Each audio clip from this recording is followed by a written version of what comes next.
Welcome to the wild west coast of Tasmania. In this series, we take the mighty Troopy to some of the lesser known and rugged parts of Tassie. I don't know, dude. Hang on, let me look at your front wheel. Like that was way more hectic than a telly track. We see some incredible landscapes, take the Troopy on some epic four-wheel drive tracks, and meet up with some mates along the way. It's pretty crazy, but it's fine. It's fine, it'll be fine. Strap in for this series because it's absolutely epic.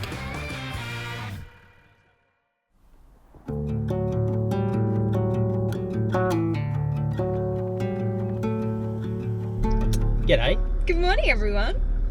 Well, we are lining up for the Spirit of Tassie. Yes, we have not been here since 2019 on our lap. Bloody excited. Yeah. Last time we were in this line, we were in the old Hilux. Yeah. It's so funny, we were going through a few photos the other night of just the original setup, and now we're in the Troopy, so it's kind of like a full circle moment. I don't know, it's really exciting. So it's only a quick trip. It's the 12th of December, so it's only a few days before Christmas really, so we have 10 days over there. Yep. So we're not going to try and do too much. We're going to try and focus on the west coast. Yep. When we were there in 2019, there was a lot of catastrophic fires on the west coast that actually closed quite a lot of that area. So that is our plan. We're going to head over there and explore that.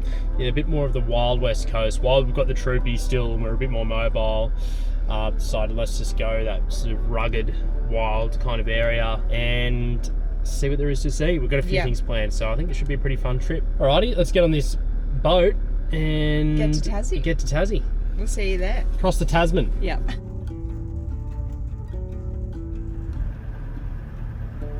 Straight off the boat, we headed towards camp. This free camp, White Gum Flats, was about 30 minutes from Devonport and was listed as a 4-drive only camp spot and was easily accessible in a rig like ours.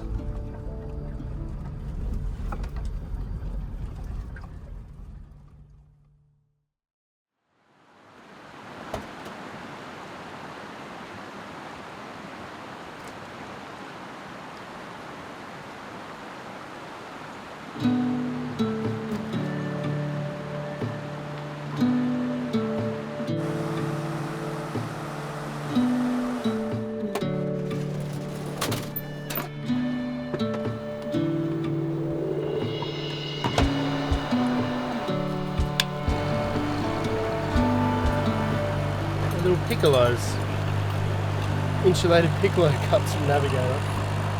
We're very cultured now since we've been to Europe. There we go.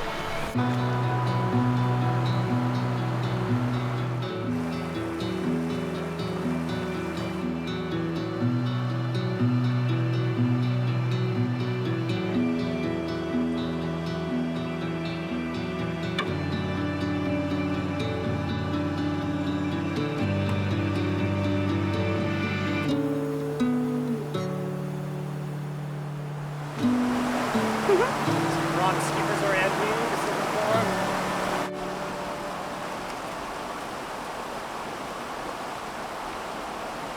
Pretty good.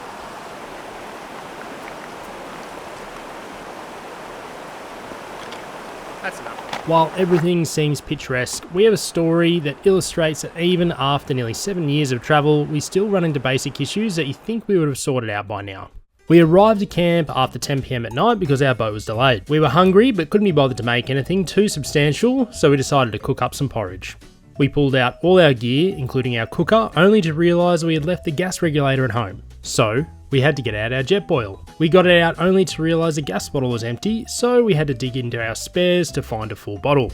We pulled out the lighter to light the jet boil because our piezo was broken, and it was also empty, so yes, we had to find the lighter fluid to fill it up. It was finally time to cook, but we couldn't find our spoons, thinking we'd forgotten these to only later find them already out on the bench top. So we cooked the porridge in our little pot, but because the jet boil is so intense, we burnt it. Matt tried to regulate the heat but kept turning it off accidentally. Finally, the porridge was ready, but way too hot to eat, and by this point we were starving.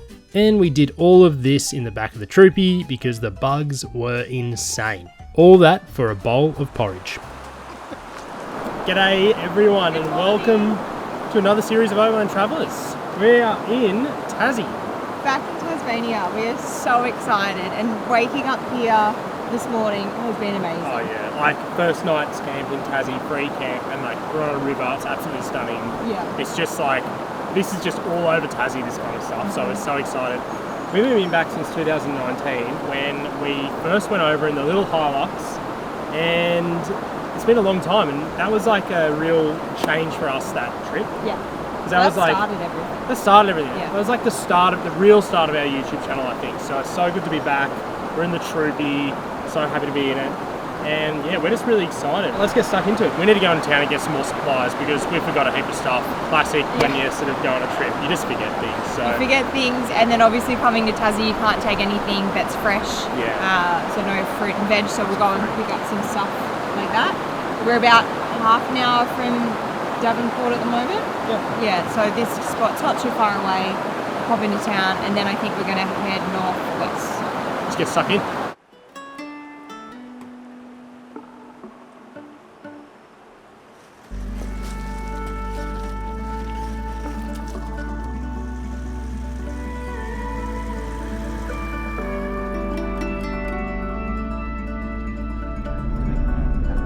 We headed to this cafe in Devonport called the Harbour Master Cafe. The food was incredible, and we would definitely recommend if you're looking for somewhere to eat in town, go to this place. We couldn't find a replacement gas regulator for our Jetboil cooker, so we grabbed this single burner from Anaconda.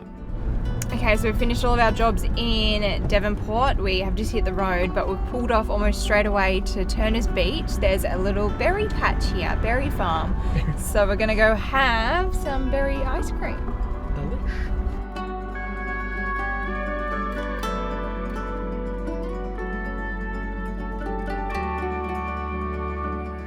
This ice cream is next level. It's literally frozen fruit and like cream. It's delish. It is so good. You know, I have this fancy machine, which like, I don't know, it's just an ice cream machine. It's good. And there's so much of it, so definitely stop in if you're passing through. Yeah, With blue skies and the sun shining, we decided to head to a place that held a special place in our hearts from our time here in 2019.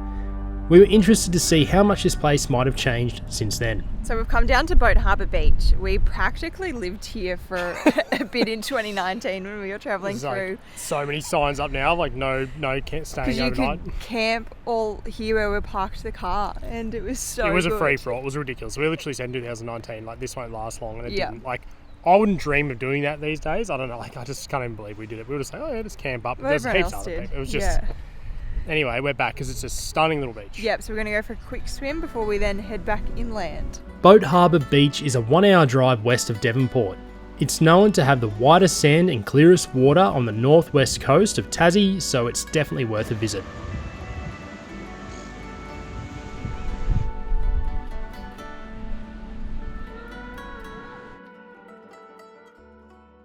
Absolutely freezing. I was going to say, I either blinked Absolutely freezing. and I missed it, or you didn't go in. Freezing. Like I got up to here. It was like bone-numbingly cold. I don't know what I was expecting. So what's the plan now? Okay, well that was freezing. No, it was still nice to go and lay down in the grass for a bit and chill out. Really do recommend it. Boat Harbour Beach, beautiful little spot, surf life saving club and everything there if you want to get a bit of lunch or a beer or something. So the plan is we're going to start heading towards Strawn to meet up Lil and Jake. But we're going to go to Lake Mackintosh. Now, the story about this is we tried to camp here last time, but it was so windy and miserable that we just left. So, fingers crossed, hopefully this time it'll be good. But it's a pretty epic lake, so we should get some really cool footage. 2-hour drive, let's hit it. If you enjoy scenic drives, then travelling around Tasmania is for you. We were constantly blown away by the stunning and forever changing landscapes you drive through, simply getting from A to B.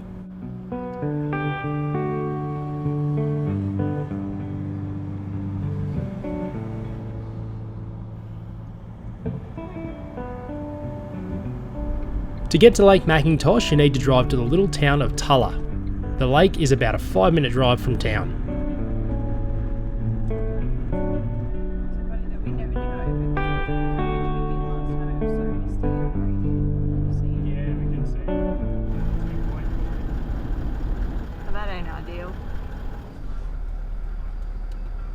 So a road closed sign has stopped us from camping at Lake McIntosh again. But we were just saying the mountains in this area are absolutely insane. And when we came in here last time, we had misty rain, so we actually didn't see it. So it's I didn't realise how epic this road and this drive was. I reckon Tassie has some of the best drive roads in Australia. The camp spots listed on Wikicamps in the area were all full, so we tried to find camp down this little overgrown track, but wasn't exactly sure where it would lead to. With no end in sight, we stopped and went for a walk. I didn't find the end of the track. Oh no, you got for ages. I thought I better turn around. I probably went half a K. Oh shit. I don't know where this road leads to. Yeah, it kind of looks like it goes to the dam, but it's on satellite, you can't really see. So we're still trying to find a camp spot. We've had no luck. It's a Saturday and it's just busy where we are. It's a busy area and the spots that are around here are actually really small. They can only have 1 to 2 vehicles in them. So we've just found this 4-wheel drive track on new tracks and we're heading down that now. So far it's been fairly easy, though we're just coming up to some mud and water. Sorry. That's good.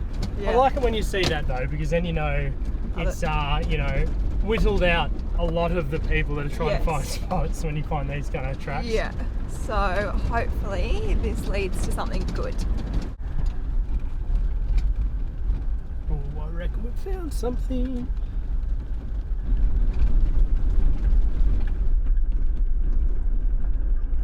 I reckon that little perch there will do quite nicely.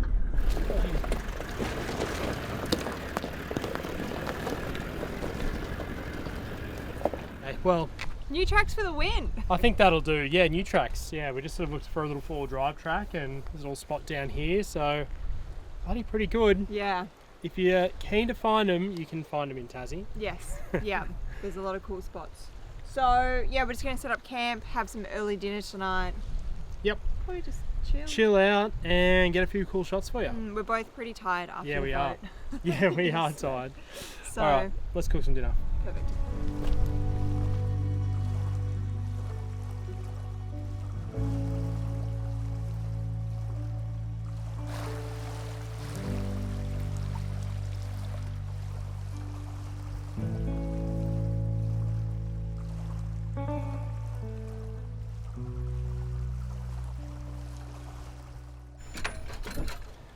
See this cooker here that we've got?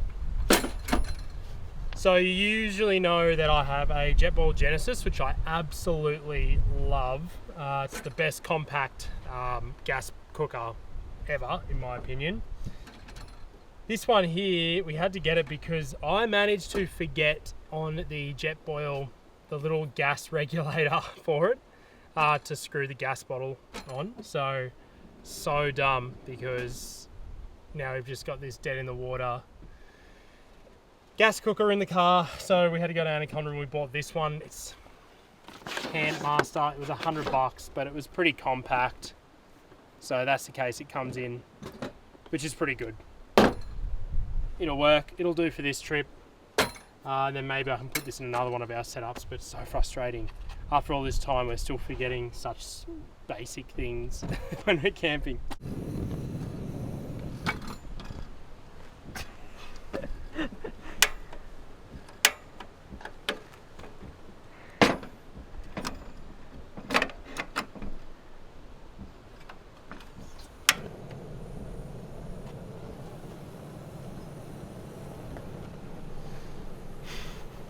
Literally blew out straight away. I was like, supposed to do that?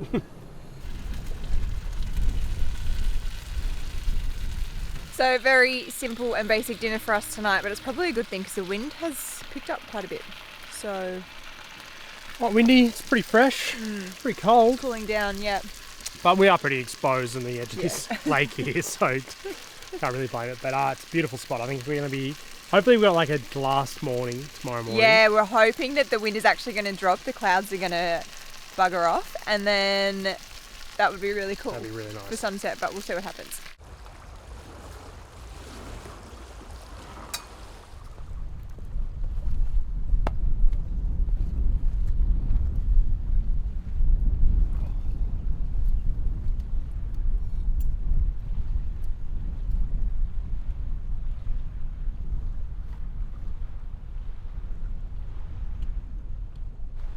Okay, well, this spot looked great when we initially pulled up. Beautiful water. We were hoping we could, you know, get the tent walls down in the morning, look out over the water, but as you can see, the wind is picking up and we've got this valley here and it's just funneling it straight up to us, and there's supposed to be like 10 to 20 mils happening overnight and in the morning, so it's going to be raining. But there is a stand of trees over there and it is really protected, and we're thinking let's move right now, get a good night's sleep. And that's just what happens sometimes. Sometimes you get a really good spot, but the weather, wind is one of the worst things camping. And it's freezing, it's cold. Yeah, Tassie's put on a show for us. Oh, this is what happens in the west of Tassie. You've got to be prepared for this kind of stuff. So we're just going to leave the roof up because we should not hit anything, and just make our way up. Oh, this spot is very beautiful, but for some reason there's all of these random pallets here. So I reckon the locals probably come down here and use this spot. But anyway, let's see how Matt goes.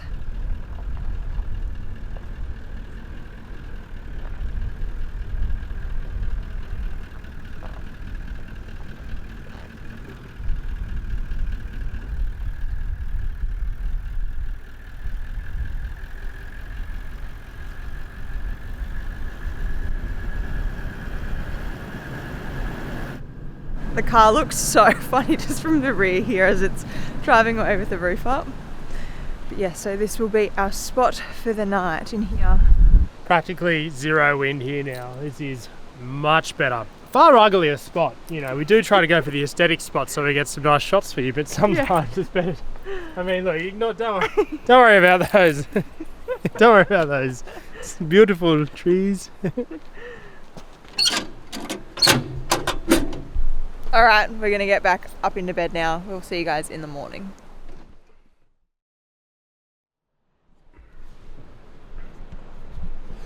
Welcome to the west of Tassie. Let's go outside and have a little look. Oh yeah. So here we are. Really glad we moved from down there last night. These trees have protected us so well. I actually can't believe how well they're protecting us. So very good choice there last night. We had a really good sleep. We were fine. And we're just going to be able to cook some porridge inside the troopy. So thanks to the troopy. Yeah. Crazy. Just saying that on video. How much room we have in the headspace conversion here. Like both of us can stand up easily and cook and do what we need to do, like get the porridge going, get the coffee going. And also in the hallway as well, if you're ever building a troopy build out, make sure your hallway has enough room for your feet to be able to turn around easily. See how I've got heaps of room, so I can sort of stand up and do all that, whereas some people build them quite thin. So just keep an eye on that if you're doing it, but so much room in here, really, for what it is, for a little for a wagon, it's so handy on mornings like this. I was just thinking, I was like, oh, imagine if I had like a swag setup at the moment. That's where swag setups suck, when you have to pack up in the rain and the wind and everything's wet and muddy. Oh, we're all good here. Porridge going on our new cooker. New crap cooker. It's not that bad, like it's fine. It's not that bad, but it's not a Genesis jet boil. I mean, you'd hope so. It's 6 times less money for one. So these cookers are, they're not horrible. The rain stopped and the wind died down, so we decided to go for a walk down to the lake.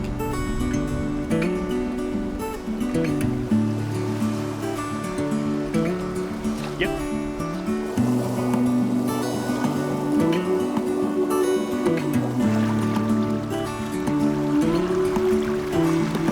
Look ahead, the sea is coming. I know we've been through a lot, but just wait. And just like that, now there's blue sky popping out from the clouds. Still absolutely freezing though, so we might pack the troopy up and we'll keep heading southwest to Strawn.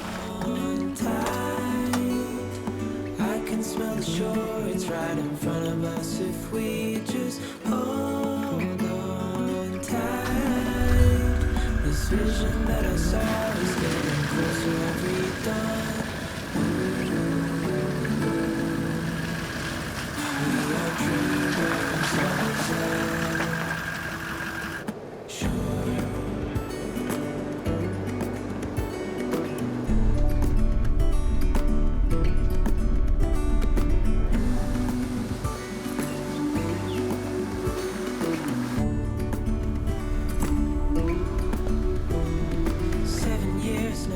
It is just over an hour's drive from Tulla to Strawn, and Tassie greeted us with some impeccable weather.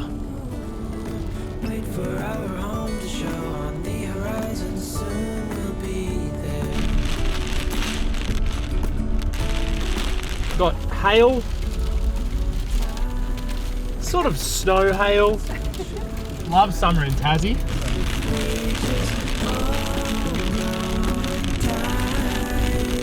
This vision that I saw is getting closer every dawn. We met up with Lil and Jake in Strawn, went straight to a cafe for some food and discussed the plan for the next few days. Lil and Jake have been travelling around Australia for the past 3 years. They are Tassie locals and we can't wait to show you what we got up to. So we just met up with Lil and Jake, had a bite to eat. We are heading to a pine forest. We're down here in Strawn at the moment. And then essentially we are driving along the coast from Strawn up to Corinna. Absolutely epic being with Lil and Jake because they are Tasmanian locals. They know everything around here. What to do, and Jake's got to really appreciate him thinking of this awesome trip to do. He's been wanting to do this trip for a while because, but he hasn't been able to do it because Just go straight through the roundabout. he's been wanting someone to go along with and do it with, and especially with another vehicle because there's a lot of sand driving, a lot of dunes, and he's towing the boat. So Yeah. it's going to be good to have the team, and I think the goal of the whole trip is to go up the Pieman to this really incredible waterfall spot that you can only access by boat. Yes. So we've got an adventure on our hands. It's gonna Yeah, be it fun. should be a lot of fun. So let's take you along and explore the west coast of Tassie.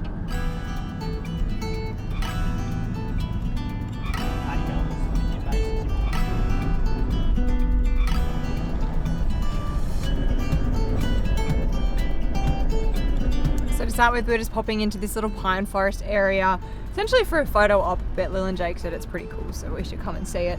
We actually think we might have camped down in this area when we were with the Hilux back in 2019 when we came to Strawn, so heaps of like cool free camps through here as well, so yeah, definitely worth checking it out. Lil and Jake have been travelling around Australia full time for over 3 years.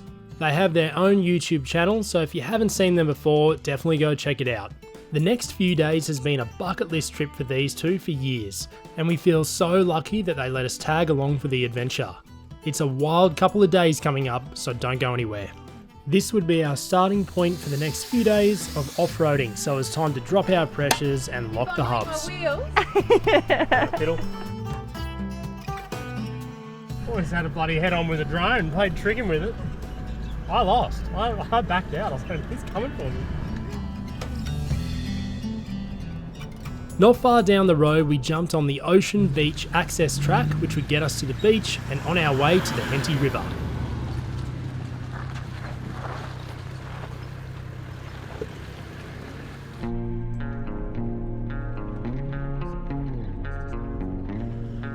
This track was nice and easy, a little bit slow in some sections with a few minor leans and a few scratchy sections. Before we knew it, we were on the beach.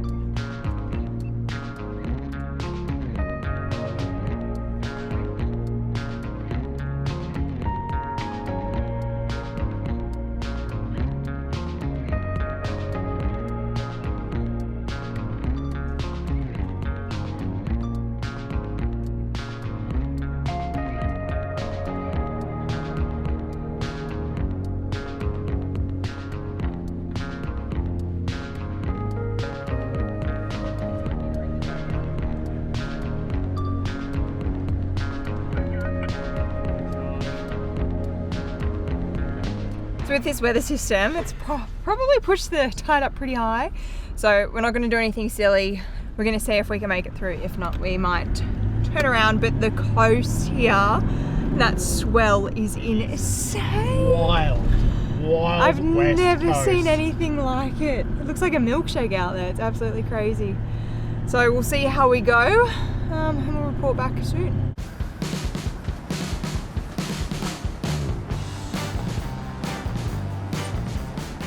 This beach run was a lot of fun, but Lil and Jake warned us that there was quicksand in the area.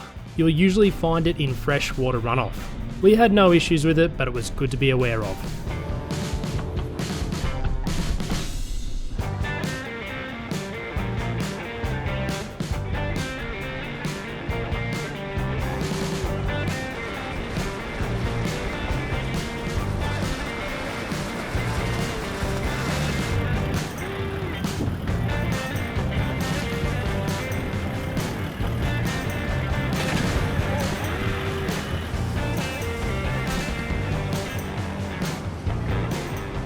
Coast is absolutely just rugged and wild and windswept, and it's stunning. It's absolutely stunning. But yeah, it's a pretty crazy bit of coastline. I'm trying to pick my way here. Lots of debris. Really big section of beach. Interesting. Okay, so we're at the river that has been impassable for years, and we're also not sure what will happen today with this rain. So I'm gonna drop off here. Oh wow. we're just gonna, oh, whoa.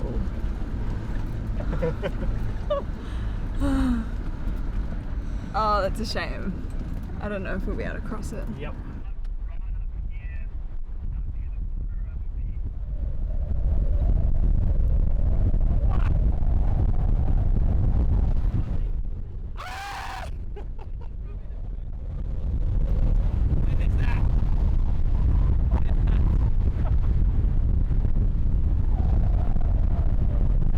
Verdict.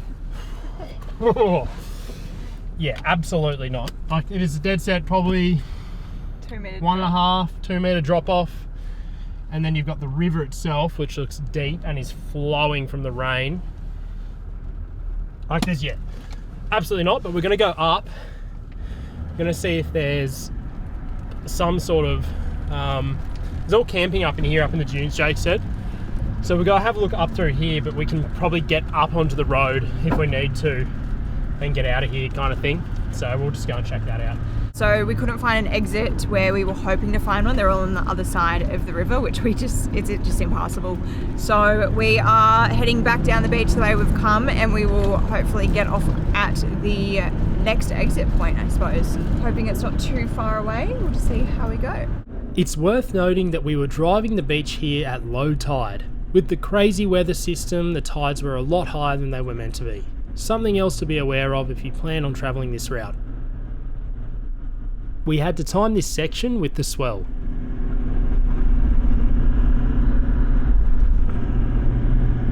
We found an exit and decided to drive from Strawn to Granville Harbour, where we would camp for the night.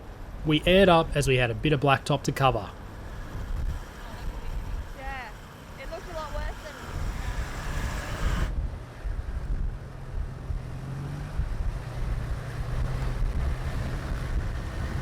That was a Henty River there that we were thinking about crossing down the beach, and yeah, obviously didn't happen. But fun fact, Holly and I camped there back in 2019 in the Hilux. We just recognised the camp spot. It's a really pretty little spot. Anyway, we're going to keep on keeping on and find a camp for the night. The drive from Strawn to Granville Harbour is one of the most scenic drives in Tassie. The weather is just crazy around here. Like hailing now. Have a look.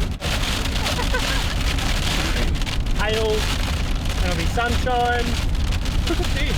Oh, is it still back? The small coastal community of Granville Harbour is a popular destination for fishing, camping and four-wheel driving. The camping is free and there are so many spots to pick from. There are no facilities, so make sure you take everything with you and leave no trace.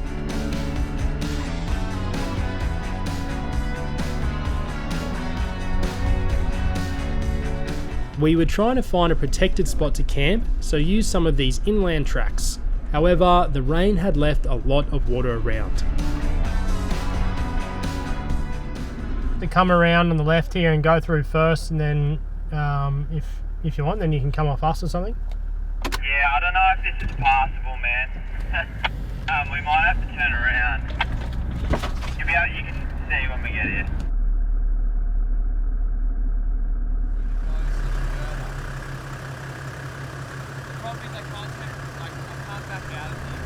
We made the call to reverse up and find another track around. If there's one thing we've learnt in Tassie, it was to never trust a bog hole, even if it looks fine. Up over the next dune, we found a good little spot to call home for the night.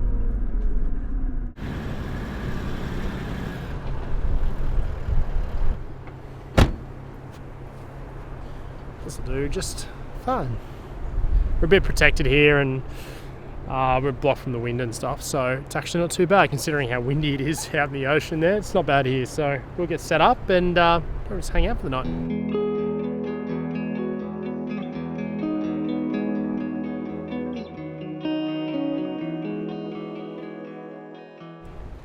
So we've got a little cheese board from our good mate Adrian. Wish he was here. You might know he has a winery back home in Tumbarumba, so if you're looking for some beautiful cool climate wine, it's honestly chef's kiss. Get on that and go and support Adrian because he supports us in our videos a lot. We'll put a code up or something. Nice little branded cheese board. He's doing a good deal on his he's got his gold range at the moment, which is like really nice range of wine. We've got some in the car, we might have some tonight. And he does really good like 3 packs and stuff, and he can post it to you. So go check it out. Help Adrian out.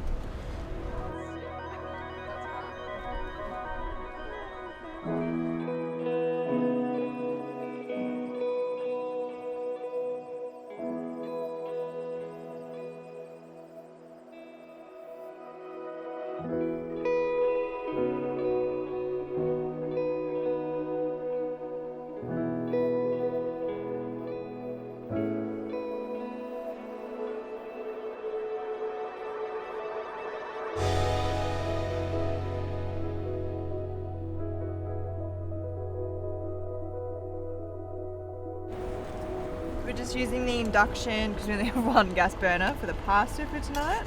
It's hard to get it all in the pot. How many amps are you using, Hull? 120, 140. I think we just used 10% in a couple of minutes. Yeah. Anyway, good to have the option though. This is why we have. Yeah. This is why we have the induction.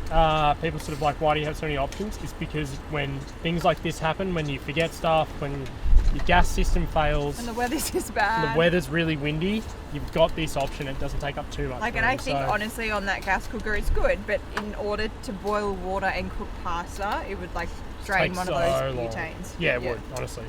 So, yeah.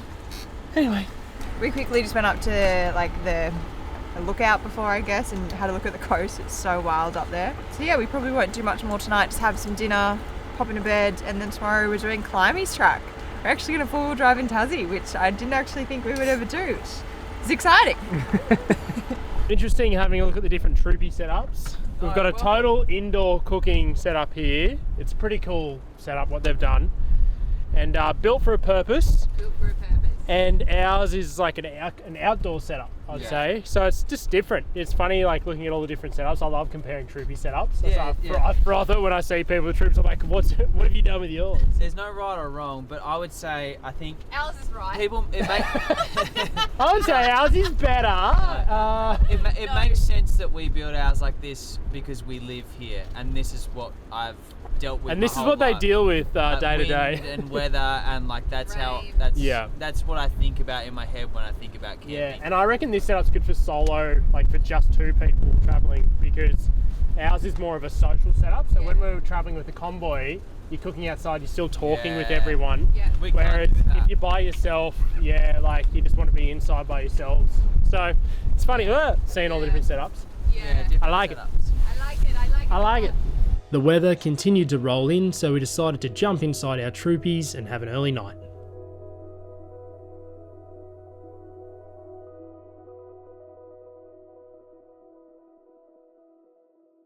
How'd you sleep, mate? Yeah, good. Oh, actually, it's pretty bad. It was the first blowy night. But yeah.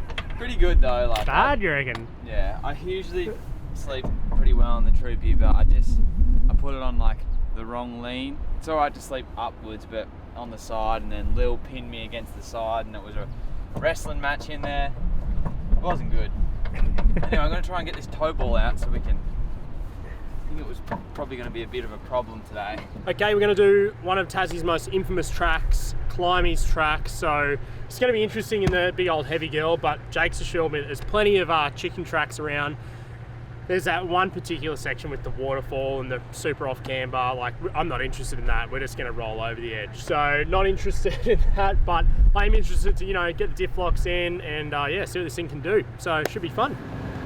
To get to the start of Climies track, we headed back south towards Zeehan and took the turn off towards Troll Harbour. Here you'll drive past the infamous Lake Cumberland track before reaching our starting point of the Climies track. All right, time to air down. I was just saying I'm very jealous of the way Jake airs down. How good is this? So good. All right, we'll grab out our Interplate the old school way. While airing down, we changed our rear step over to our Sabre rear recovery hitch. This gives us a good rear recovery point option and is perfect for our soft It's shackles. just lots of like. Jake always just like, oh, it's pretty crazy, but it's fine. It's fine. It'll be fine. It'll be fine. This place is so cold. Excited?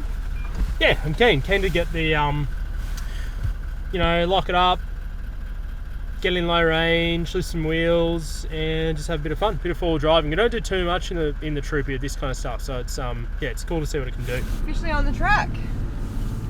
Officially on Climies. It's cool. You always hear about this track. It's one of those like really famous sort of tracks. You see it online all the time, and yeah, it's going to be fun to do. To say it, but it feels more rutted than last time we were here.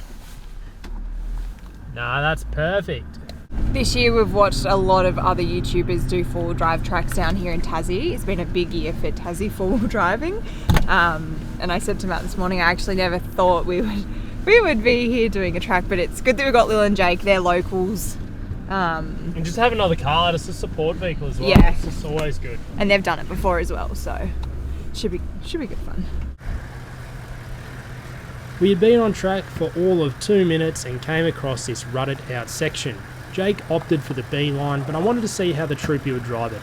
Both lockers in, he kicked up a few wheels but crawled through it, no worries.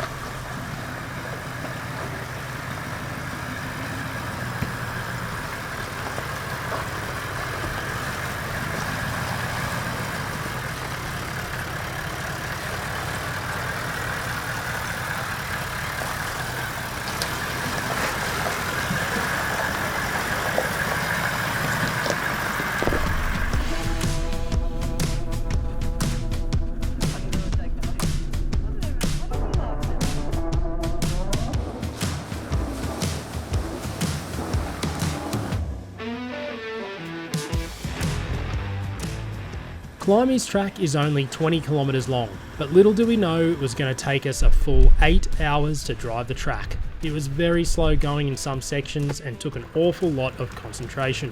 Walking lines, track building and spotting is how we would spend the rest of the day.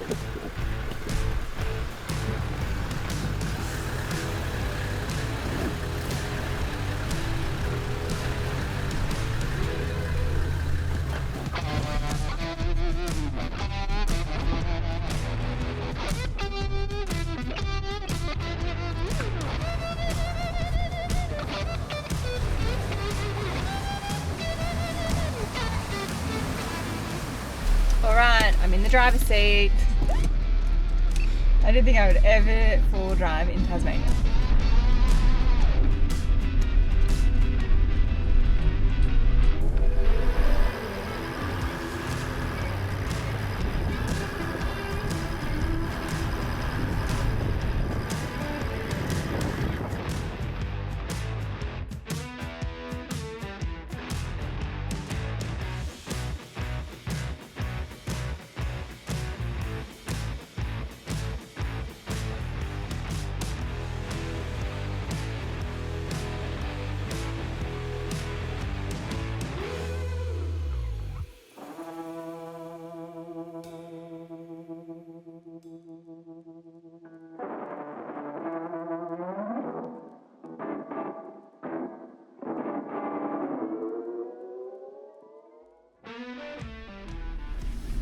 Some real interesting, pretty gnarly lines on this track. And you just got to go right placement. But look, diff locks are both in. I'm first gear and I'm just crawling. I wonder if I can hug.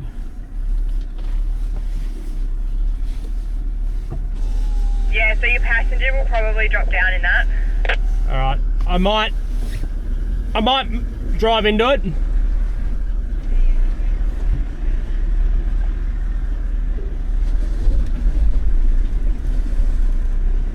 Good drive. One of my first impressions of Climies so far, and it's something I haven't heard, I don't think, once on YouTube anyone mentioned, is just how stunning the landscape is and how pretty the wilderness is around it. Like, you've got all these beautiful little wildflowers and shrubs and bushes, and then these incredible sort of rocky mountain ranges and misty rain, and it's cool. It's cool. And I just haven't heard that before. So yeah, it's really, really pretty and really enjoying it so far. Although Lil and Jake have driven this track before, this is their first time off-road on a track like this in their troopy.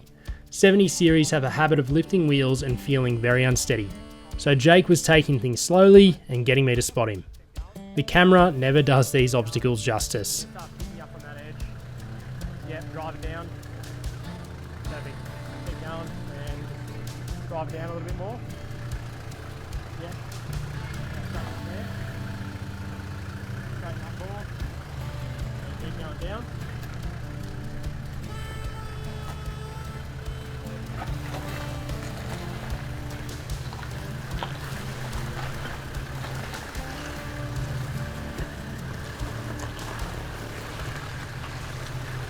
Okay, we've got an interesting little step up here where I'm going to have to be a bit careful with my line. It's one of those ones where you can pick an edge, but if you fall in, you might be in more trouble. So it's best to sort of go up what might not look like the most sensible line, but it's going to pop me up and I won't have a risk of tipping down and potentially rolling over or having my back fall in. So yeah, just first low, diff locks in. I'm gonna go to the left here and then head up to the right, and then I'll sort of make new judgments as I go up. But yeah, it shouldn't be too bad. So let's see how I go.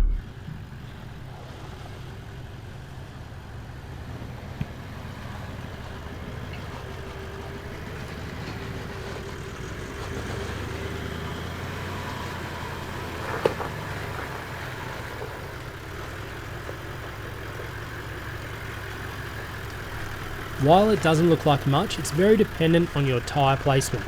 Jake got a little bit caught up down the bottom. With a spot to get him unstuck, he could chuck his lockers in and try a different line.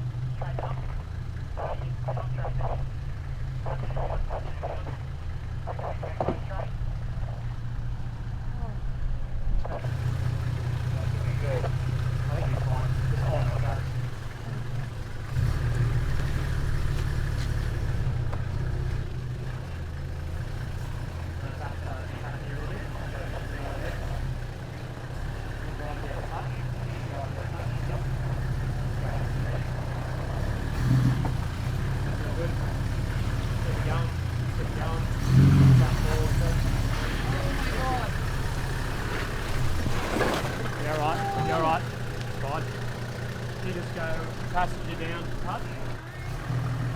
Go straight.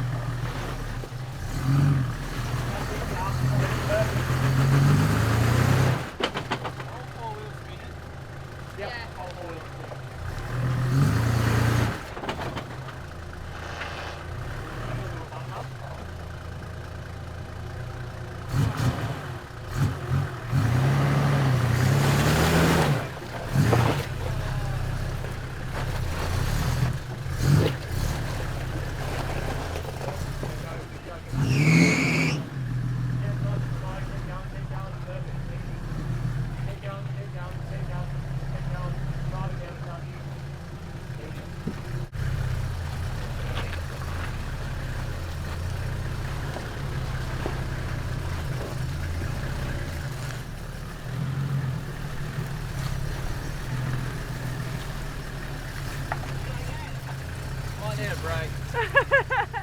Lunch break? It's not too bad. Just looks horrible. There's 2 lines that have been cut either way, so I guess we'll see when we get down there. Make a call. Yeah. But Jake, what is it? It's not that bad. It's fine. It's fine. It's fine. It's fine. And just as we were getting the hang of the track, it started to throw much more difficult sections our way. To get down this hill, we were contending with large wheel ruts, rocks, and the bank.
Good job. Fairly tippy there. Yeah, your face was like saying 1,000 words. I was like, Anyway, we'll see how Jake goes. I'm trying to think what we should. You reckon he's going to go higher? All right. Does that make him more tippy though? Not necessarily. We'll see. You can see here Jake took a much higher line. He doesn't have rock sliders or bush wraps like we do, so this is potentially the better line.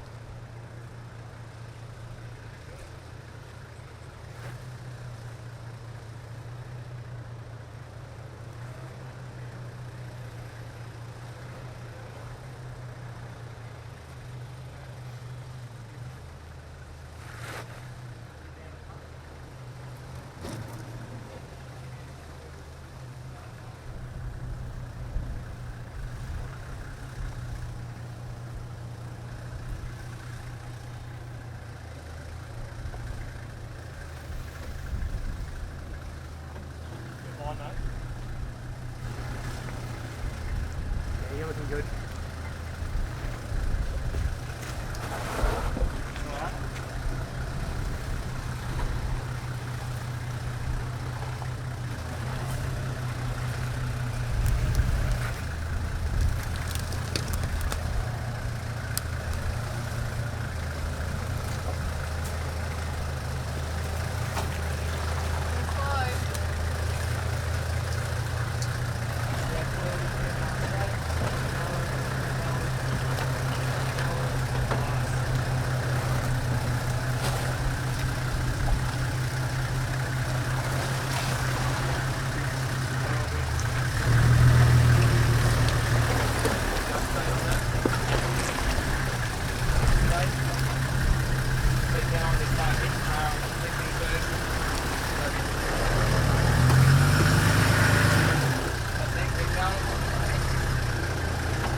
Trees. Yeah. Because even that looks pretty That off looks camber. dodgy. Dodgy And then you ads. come down there and it's sketchy. Cool. Really sketchy. Yeah. Cool, cool. All right. I'm still so stressed after that. But that was good. This was a beeline around the track which had completely eroded away. And while it was fairly straightforward, I didn't want to risk any panel damage at the rear from the bank.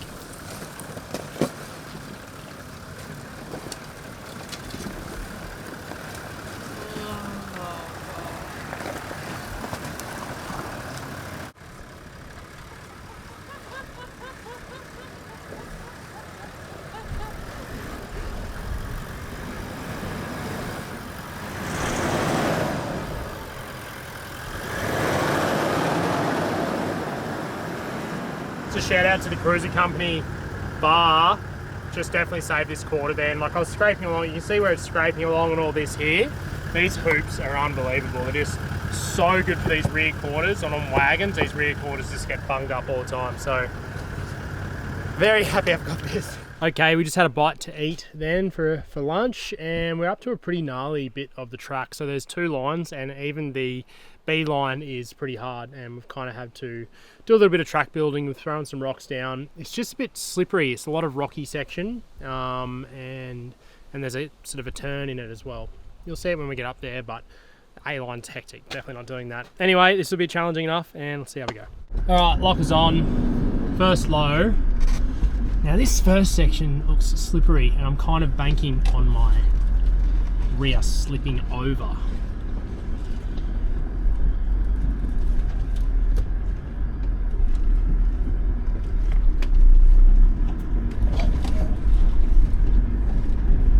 Looking good, dude. Yeah, cool. So that rear slipped over like I wanted. Hey, do you want to straddle? You want to go through the rut? I think I might try the rut. Yeah, definitely. We're on the perfect line. It's just going to be a lot when this your driver wheel comes up, but you'll be right. It's not going to go anywhere. Well, I'll just see how I go when I pop up it, and if it's looking too much, I can just pull out and back up and have another go. Roger.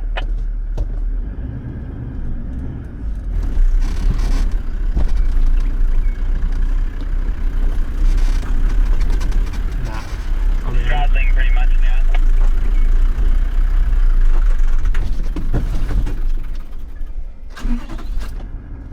It's in a really good position, to be honest.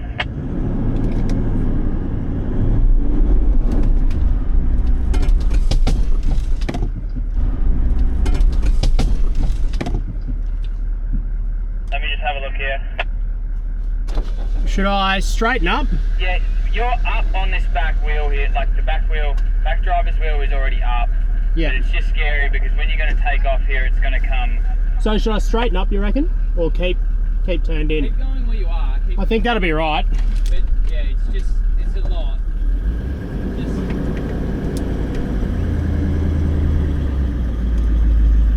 Just start coming down. Come down.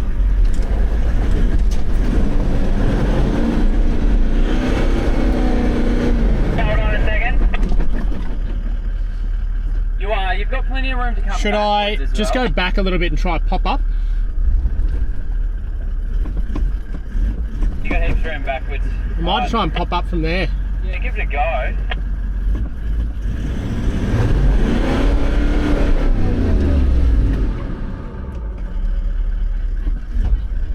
Yeah. Holly just said go passing down. You might try and climb this wall a bit.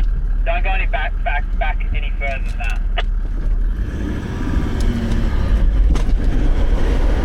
There's your rock slider. Yeah, it's all good. Should I try the other way?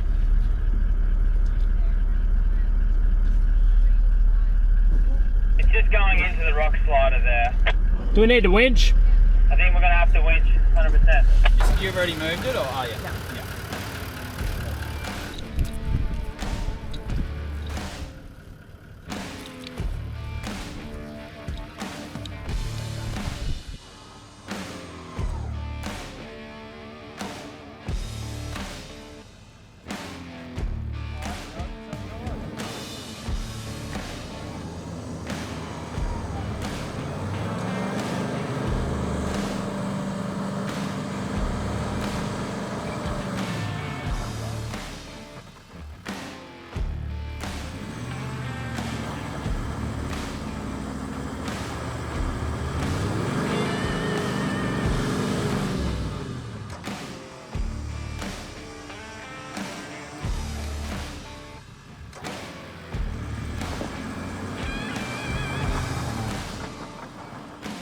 One troopy up and over. Next, it was Jake's turn. He opted for a different line to start, and while it took a few goes to get him in a position to winch, we opted for this straight away.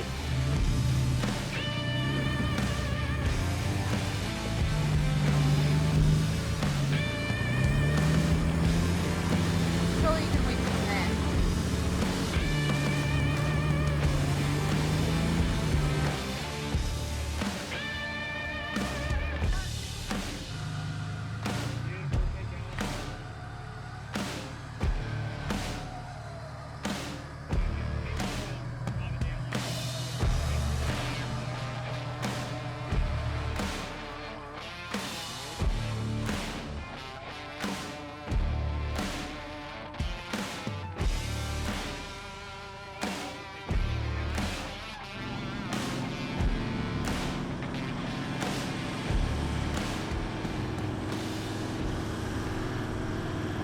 thoughts on that little winch bit back there?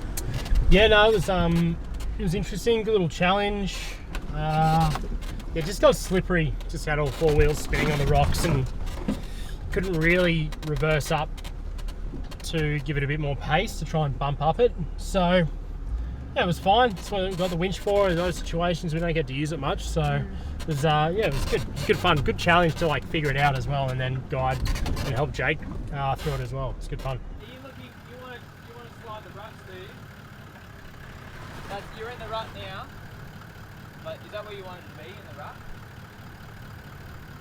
Yeah. Okay. I think so. Yeah.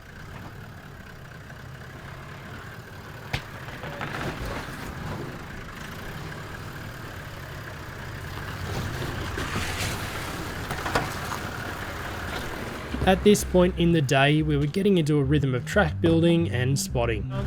Keep going. Alright, passenger down, passenger down. Perfect, keep going straight, keep going straight. Alright, you're about to drop down, keep going, keep going, keep going. And you're about to drop in, which is all good. Perfect. Nice. And you can just go down straight on that.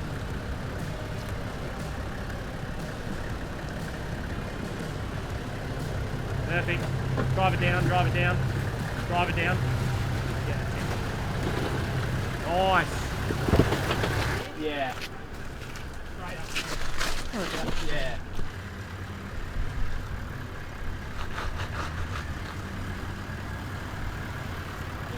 It's actually better if you almost come up high here than turn left.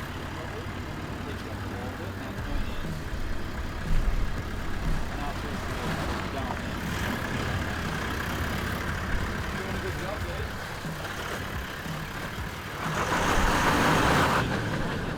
Our main concern here was panel damage, and with Jake in the hole you can get a perspective of the size of the step up we're dealing with. Alright,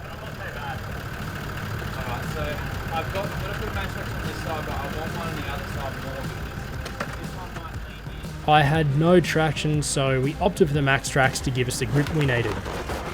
Oh, you're so close.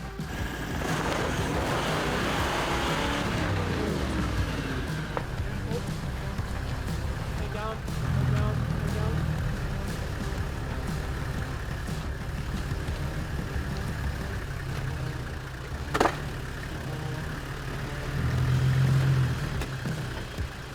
Jake's first attempt was great, but with no sliders he was too close to the wall and didn't want to risk any panel damage, so he decided to back up and try a higher line.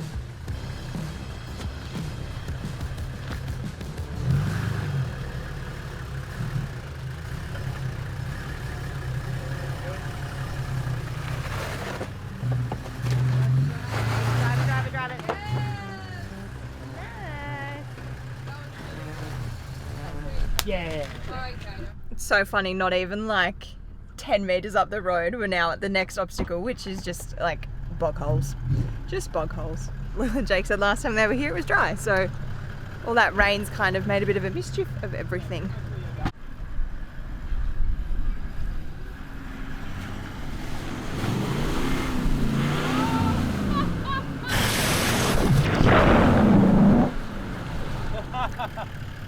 Woo! Alrighty. Okay. Hey Jake, do you mind if I Yeah, you can. get a little thumb on you? I'm just Can you yeah. borrow, do you want to borrow Jake's hat? Yeah, do you want to borrow my hat, brother? Done nothing wrong. Oh, it stinks, you Yeah, it does guys. smell, doesn't it? Smells like poo-poo.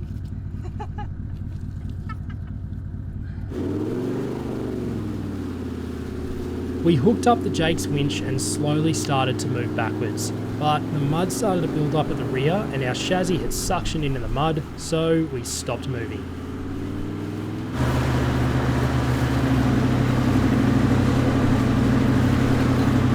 We decided to unhook the winch and try using the Sabre kinetic rope.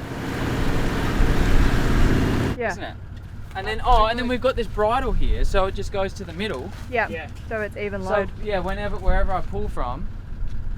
Yeah, yeah. And I thought bridles were only good when you were skiing. We used a Sabre bridle to connect to Jake's two rear recovery points, spreading the load and allowing it to be a smoother recovery for both troopies. we were properly stuck. And if it wasn't for Jake's continued attempts and the right recovery gear, we weren't getting out of this one easily.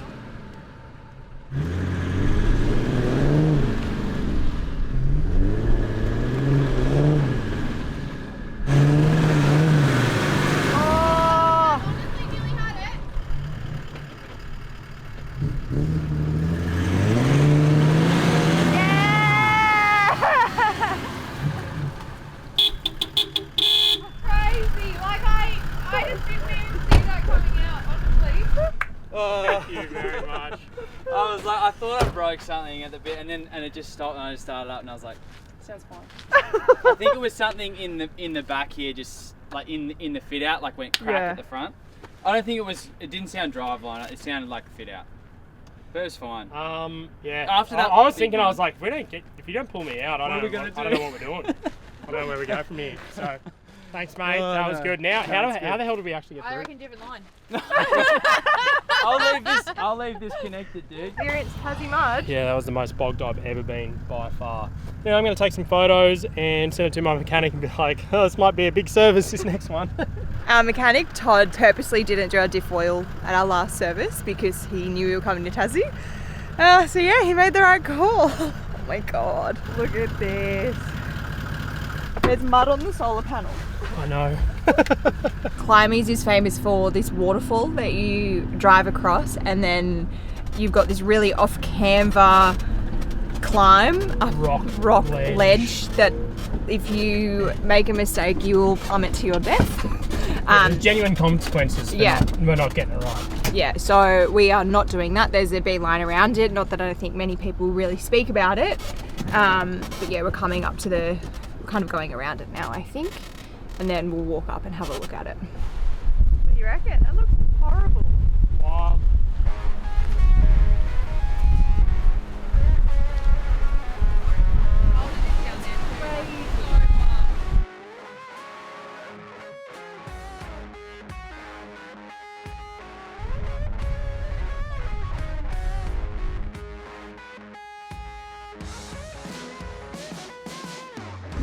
Nah, I'm just going to go this low line. I think it's pretty good. Famous last words.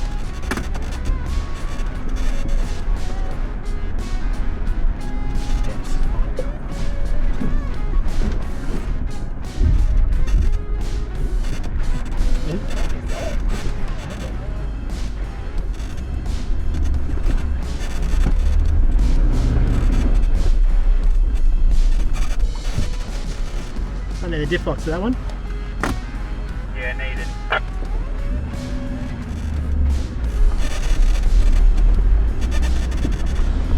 It looks like magic.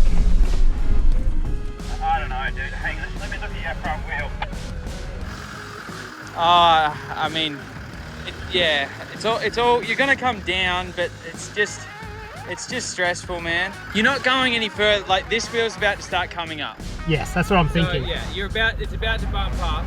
Just come slowly. I just turn left. Easy. Thanks, mate.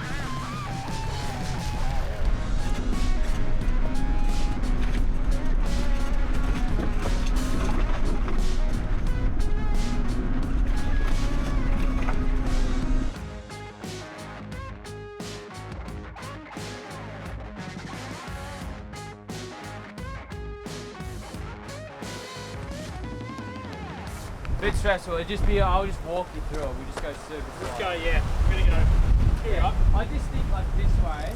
Yeah.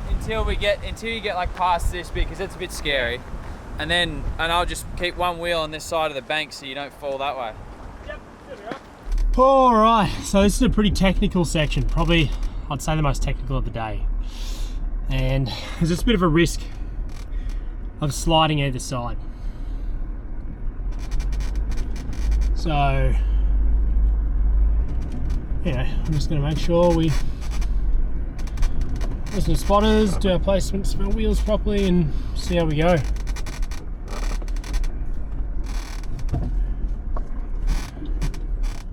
Yeah, looking good.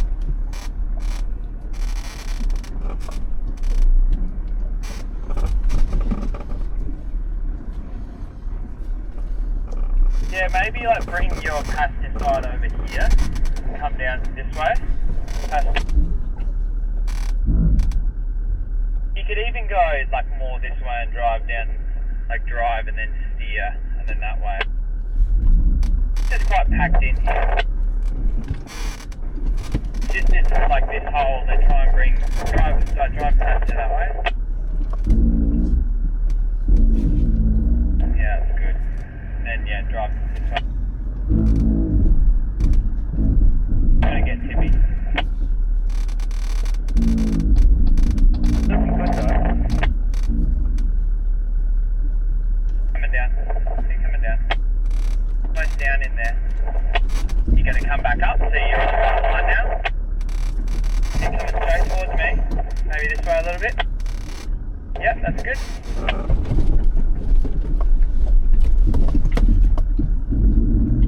Yeah, and then yeah, you're on the right line now. Yep. Yeah, that's good. That's great. Yep, this way, yep. And then yeah, that's good though, it's fine. Come a bit more. This is looking great, yep. Looking good, keep coming.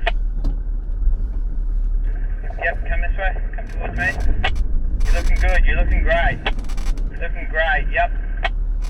Yeah, just drive around it like it's a shopping trolley, I guess. Yeah, left hand down, hard left turn. Got heaps of room with this rock here. You can come backwards with your wheels down the other way.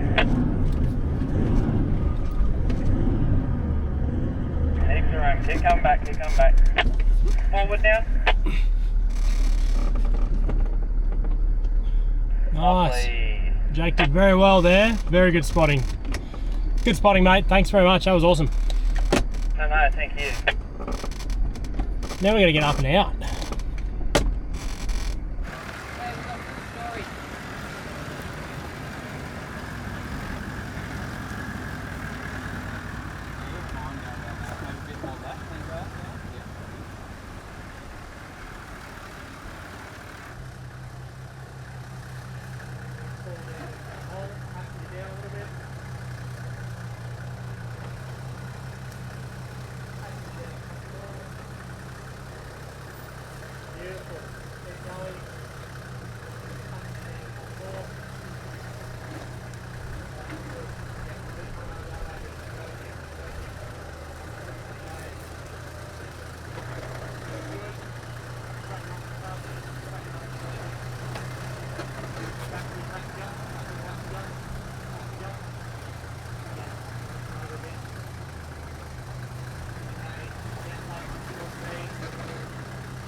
Okay, so I'm going to just go up this line here. I don't think it's too bad.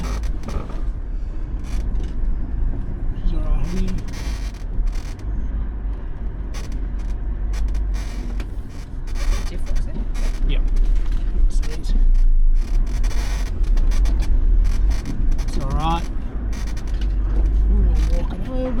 Jump it. Easy. Perfect.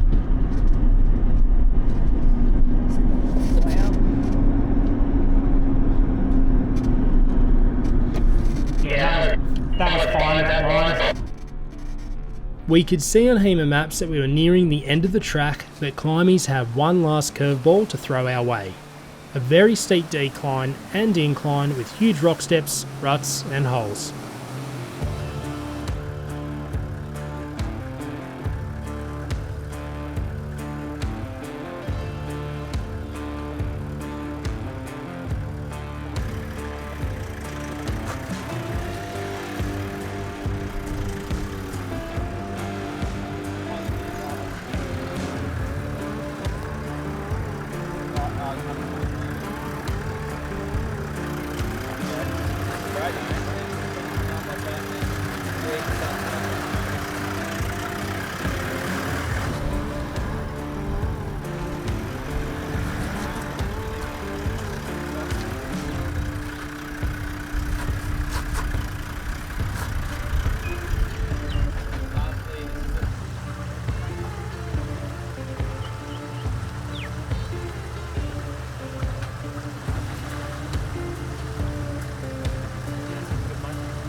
Today has been a real challenge for the troopies. We've had to take our time and be purposeful with our lines. But at the end of the day, there isn't a vehicle that can do this, whilst also being a home on wheels, with a 5-minute camp setup and a bed ready to go, hot showers, everything on board and space to get inside out of the elements.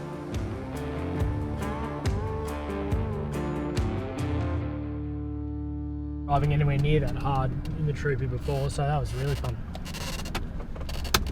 I'm glad we can be a part of it, you know? Like that was way more hectic than a telly track.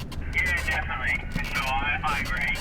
Might pop it out of low range into high 4 and get off this track. That was a lot of fun. How'd you like it, Hol? It was good. It was really good. It was good to test the troopy out and really sort of push the limits of it. So yeah, it was good fun. Look, the troopy did it. It's just a big heavy vehicle, so you just got to take it really easy, but good fun. All right, let's continue our West Coast adventure.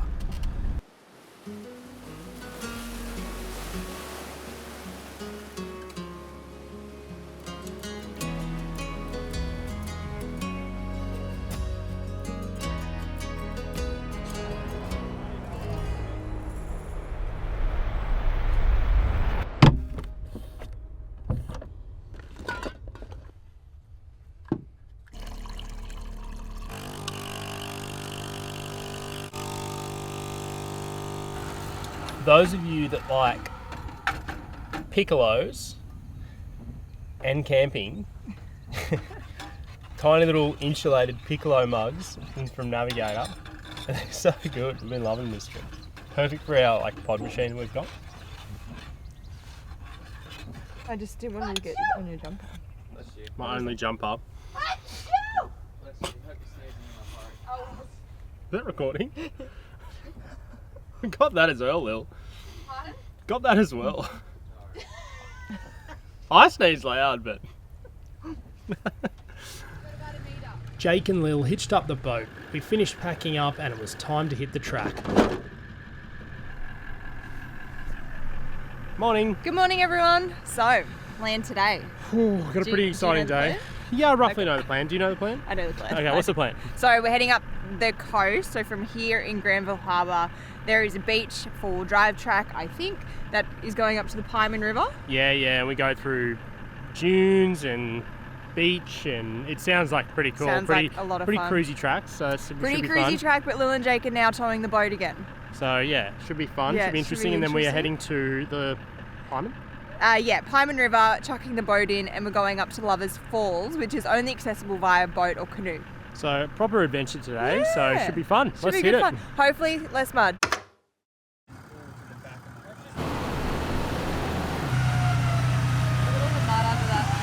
This is really bad today. Yeah, we need less mud. Poor Troopy. Look at it. Matt even said, should we get connect the hose and wash down the car? Anyway, It's what look, it we're in is. Western Tassie, it'll rain. Yeah, it'll rain, and if not, we'll just clean the car in a couple of days.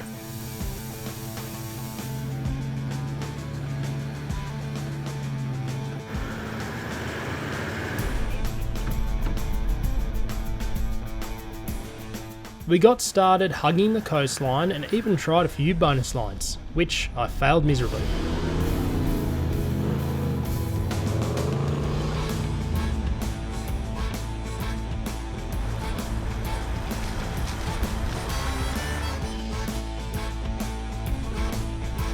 Then we got onto the beach and even had a look at the top of some sand dunes, which is a great vantage point over the west coast.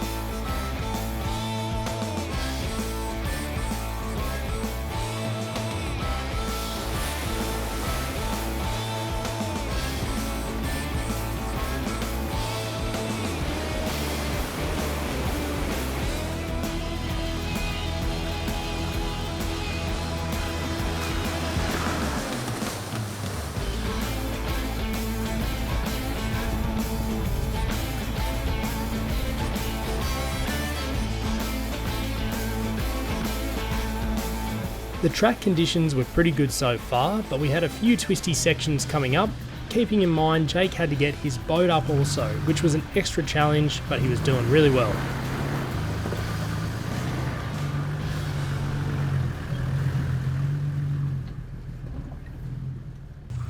Oh no. Oh no. You're in your door, bruv. Just what we're gonna have to do, we're gonna have to pull your winch out Think I'm more and pull to the back of my car. let's put my diff locks in and just see if I can reverse out. Great idea. No. Jake just went through this bog hole and it looked fine, like he went through, but I think, you know, when someone just churns something through and then we went through and just went down straight away, didn't even, yeah, and I just went through it like thinking, oh yeah, I'll be fine. Okay, So we should be good to go, dude. I might have to get on the brakes, but we'll just, there we go. Hang on, I'll just let it in gear and put it. Jake, I need you to plug the control in. Yep, I'll do that. Cheers, mate. Thanks, mate. Oh, it's deep. It's so, there must be a high line and maybe you straddled like No, dude, like the mud. It's like the surface is yeah, there. surface is broken. Oh, it's squishy in here. Like really squishy. Crazy, I must just be above my sill because it's not coming in. So lucky. Like, no, but it's not coming in here. Yeah, perfect. So lucky. Well, that's good to know because your door is definitely under. You are getting the full Tassie experience, guys.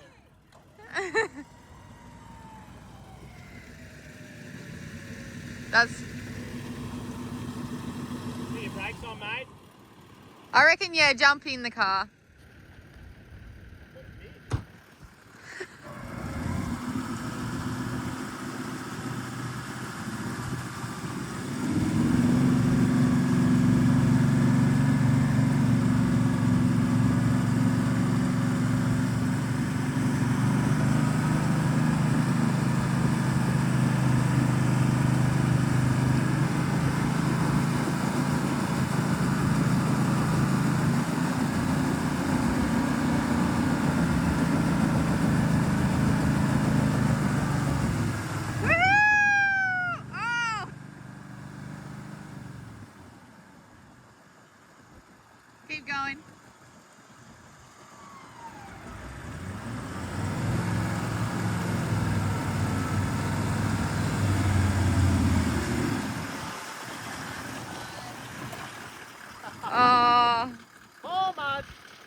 Nah, nothing. Honestly, nothing, man.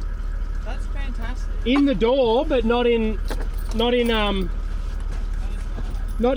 Only just. That's so lucky.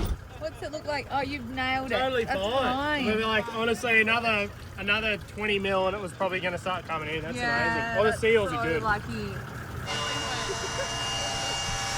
next dog hole, I'm going around. Wow. Can't believe it.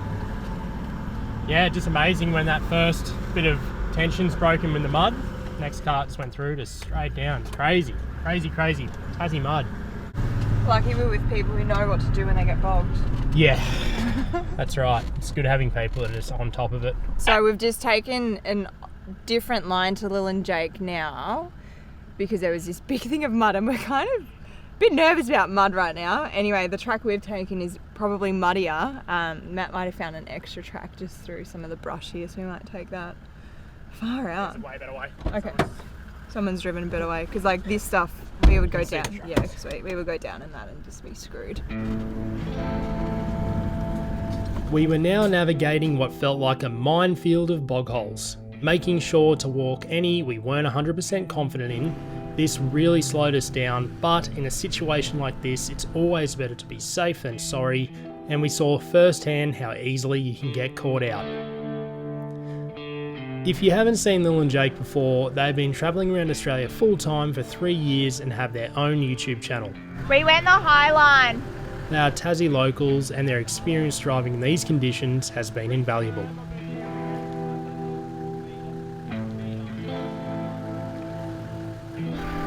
That is a no-go. This is getting hard to find a way. Just go where we're going. It looks like the worst route, but I just got out and walked it and it was fine.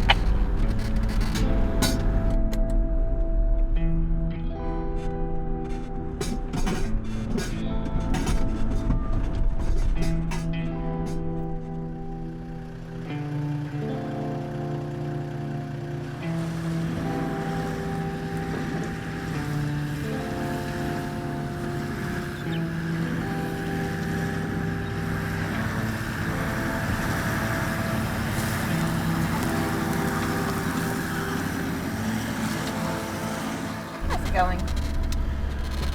Yeah, it's going good. We're a bit more cautious about bog holes now, but they've all been pretty firm. It was honestly just that sort of one that really caught us out because they have all been firm today, like in a really good surface. Just caught us out. But no, it's a stunning track. It's so pretty around here. It's just so rugged and it's really cool. But we're coming up to the Pieman and we'll be launching the boat and we'll be going for a little boat ride. At this point, it looked like we weren't too far away from the Pieman, but little did we know we would still be traversing the track for a few more hours yet. So shorts are on for Matt, in case you need Shorts are on, in case I need to bloody bail, in case I need to get out and get Jake's winch hook out, things like that. So anyway, and hopefully start walking bog holes. Don't need them, yeah. You know, this one's reasonably long and deep, so I think it's pretty firm though. See how we go. I did walk it a bit, and it's pretty good. So yeah, we just stopped for a quick bite to eat, and then we'll keep going and see how we go. Hopefully this one's all right.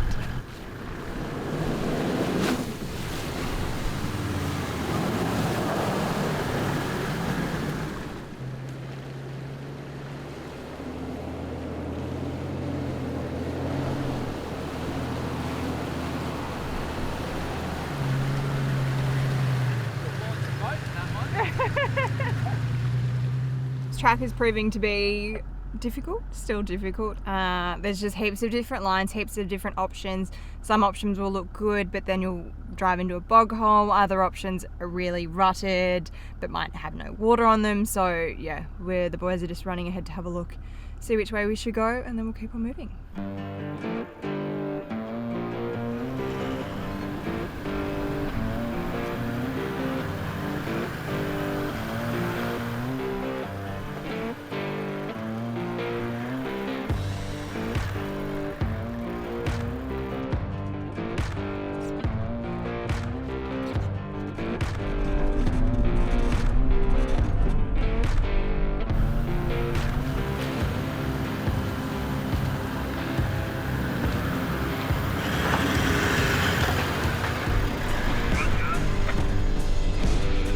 Finally, we could see the Pieman River, but getting onto the beach wasn't as easy as it first seemed.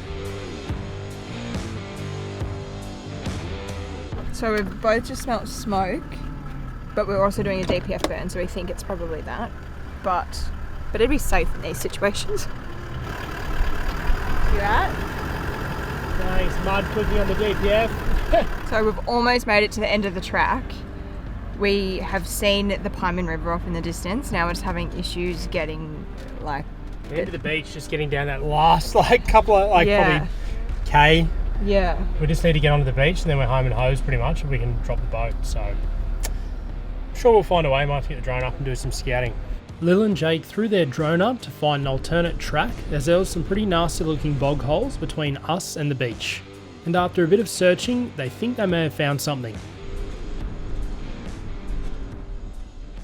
Just wait on because I think we're a bit stuck.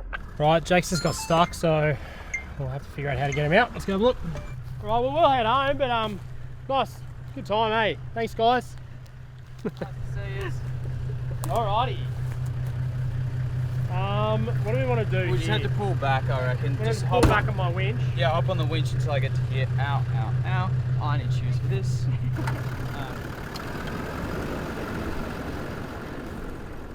So important note with these recoveries here, on the cruiser company rear bar, it has some really good recovery points, but they're a square edge recovery point. And we've got these shackles here, they're from Sabre. And they've got this binding on them, they call it Technora binding. But essentially these are designed for your square edge recovery points, so you're not going to snap and fray it. So really good bit of gear. Look at that.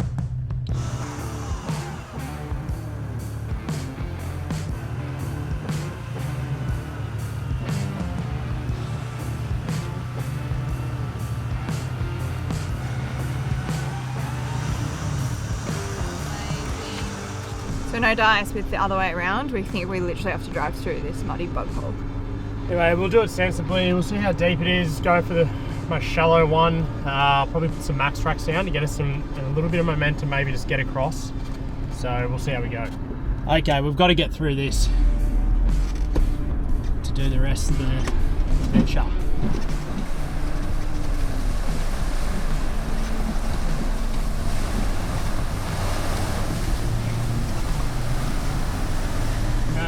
Firm as. Easy, woo! We're going to the pub tonight. We're going to the pub.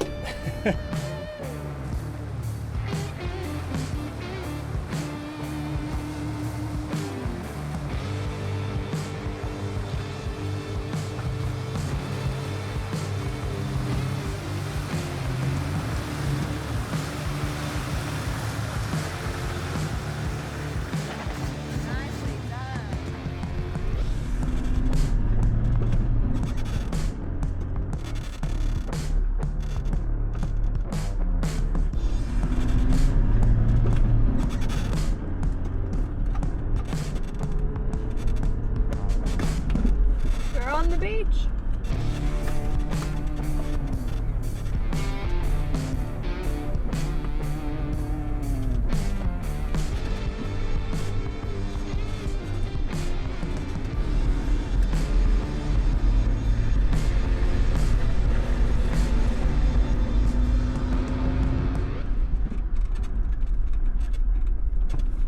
We made it. How crazy is that? We're at the boat ramp. So good. So I'm so excited. Hey, We're going to deserve this pub feed when we get there. I can't wait. I can't wait. It'd be good. Have a beer. I wonder if we got beer on no tap. cooking, no cleaning. Now, look, What I an mean, adventure it's been so far. I know it's It's crazy. actually been a genuine adventure. Yeah. I need to check my legs. Leeches. We love leeches, don't we, Hull?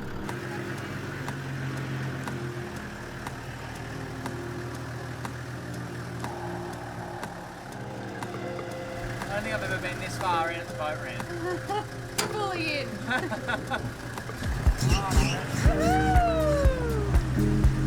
was a great idea. Yeah, we're off. You made it. Woohoo! We did make it, guys. We're off. How good. In the help below. The adventure continues, guys. How exciting. You mean the adventure begins here?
special. Yeah, very special. Very special to be brought here. Very cool.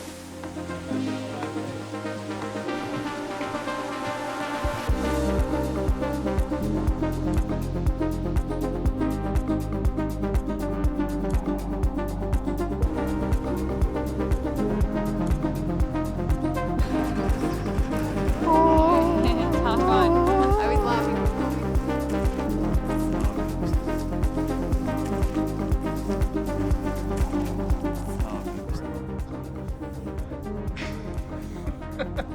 You blind, mate. How many beers you had? Just no, take your sunnies off. Go from back and forth, side to side. Make them jiggle. Where did you get them from? That's Steve, isn't it? They're good chips. They're good chips. They're great chips.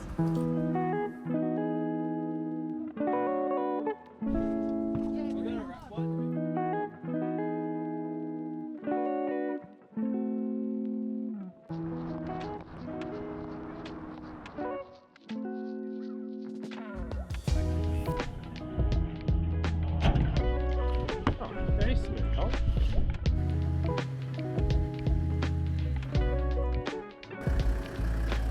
We're just trying to find camp now, and nothing's ever easy in Western Tasmania, is it? So we've got some more bog holes to cross, and Jake's just walking them and just making sure they're all good. Generally, they've been really firm around here, but as I said before, every now and then you just get one that just catches out like it did with us before. So we're just really cautious with it. We're just walking them, but it's absolutely beautiful at the moment. There isn't a breath of wind. It is blue skies. The sun is setting. It's 7:45. We've still got an hour and a half of light left, maybe even more. It's absolutely amazing. So I reckon we'll find a really nice camp, get some good shots, get a fire going, and have a bit of tea. What do you reckon, Hole? Sounds good. Jake was a guinea pig for this one, and luckily it had a firm base and was easy to drive.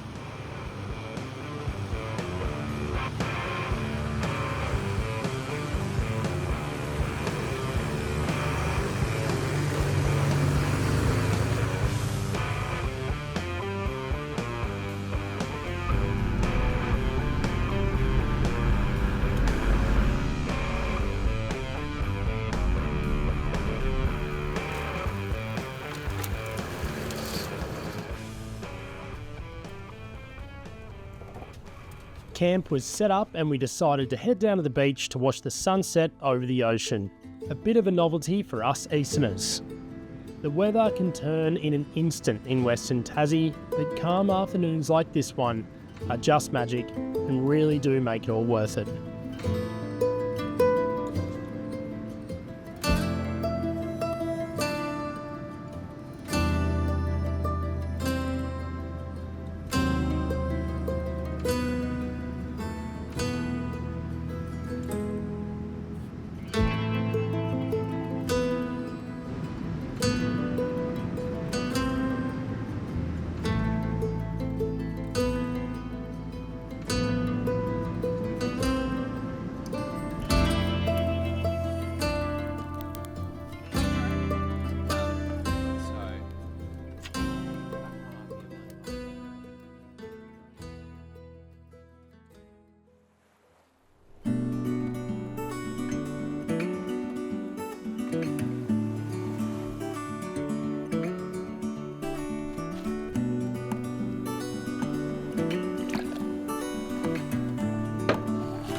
Just after all our bog holes, I'm just having a little look. There's actually nothing wrong. I'm just having a little look just to see if there's not a heap of mud caked on somewhere or over some of the terminals or electrics or anything like that.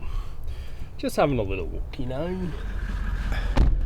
Alright, heading back to Granville Harbour today, and then we are leaving Lil and Jake and they're heading back home. We'll go catch up with them later on in the trip, but yeah, we've got a fair bit more exploring to do.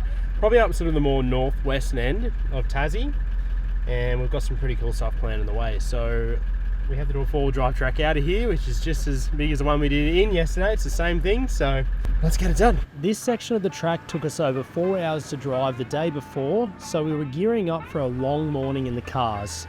And even though we had done it before, there were still a few surprises in store for us. Yeah, at the moment we are just trying to weave our way through all of these tracks. We have HEMA off-road tracks, but there's literally only one track kind of mapped here, and there's so many different ones, so it's super important just to have off-road maps. We found what we were looking for, this large water crossing, and we were on our way and back on track.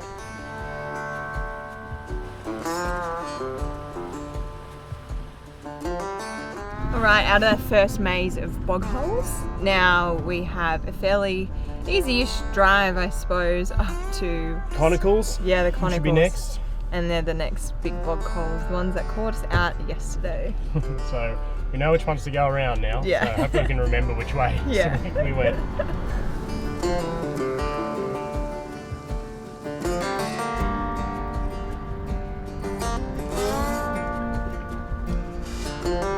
The landscape around here is pretty spectacular, so even if you don't want to drive out here to launch a boat up the Pieman like we did, it's still worth the drive. This section was pretty slow going, navigating washouts, rocks and rock ledges, but nothing spotting on the drone can't help with.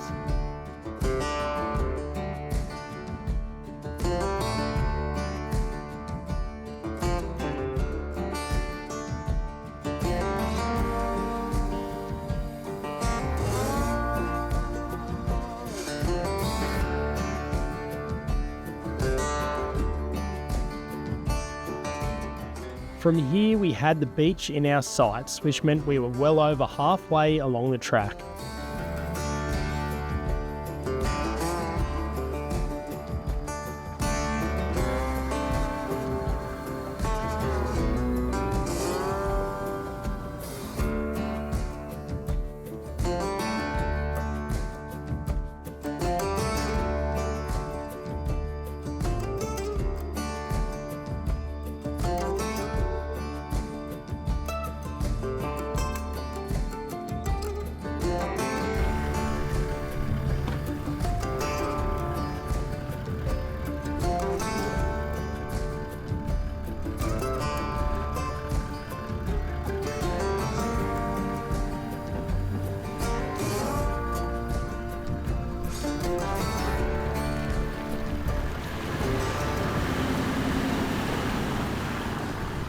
So we're past the Conicles and we are nearing the section of where we got bogged yesterday. This bit's just pretty muddy and like so far so good, but we'd obviously picked our lines from yesterday, I think, so we've driven it a lot quicker.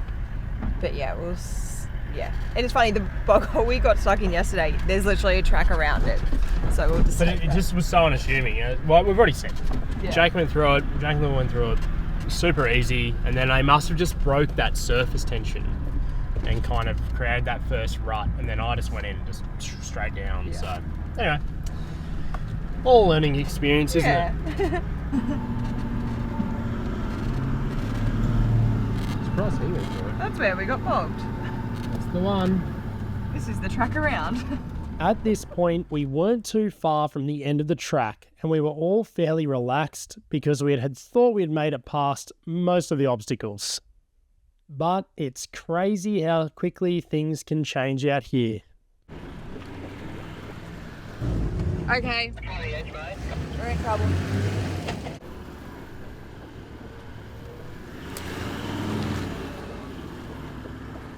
This is really bad. This is really bad. This is really bad. Quick, quick, quick. You're on. Put your brakes on, put your brakes on. That's what's up.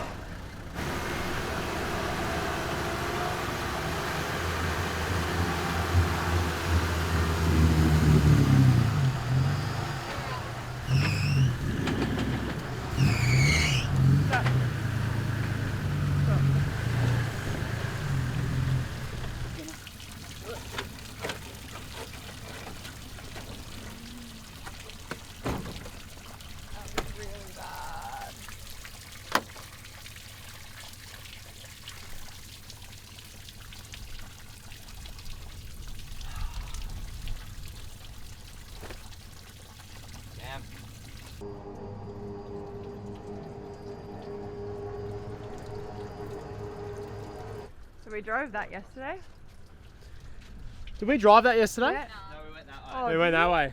Yeah, and there was no marks, but I just saw these marks coming through, and I was like, oh well, people have driven it this morning. Should be It fine. mustn't be that bad. And yesterday, patrol and that troopy. yeah, I know. Oh well. You know what? It probably would have been better to go this way. Well, I was going to go that way, and then I was like, there's a pylon. There's a pylon. Like to come around and... I could have just driven through here. Like, fine. Anyway. Oh well. So again, this is one of those things, we're at the end of the track, and we're kind of like complacent because like we're really close to the exit, and Jake just went through a really unassuming bog hole, or not even a bog hole, just a sand, just water, a puddle that looked just like every other puddle we've been going through. And there was just one really deep section, and he just sort of got stuck right in his back. His back wheels are right down, and with the boat weighing and sort of being a bit of an anchor, he just didn't get out. So lucky it was a high track, I got around pretty quick, and we just hooked his winch up and pulled out, no worries. But it was bubbling in the back. There's a fair bit of water in the back, which is a big concern when it's your living space in a troopy. Getting water inside's like, you just got all your stuff. So anyway, just another little adventure. It's all good fun. Just like that, it's time to take it out of 4-wheel drive, air up, and hit the tar for our next adventure.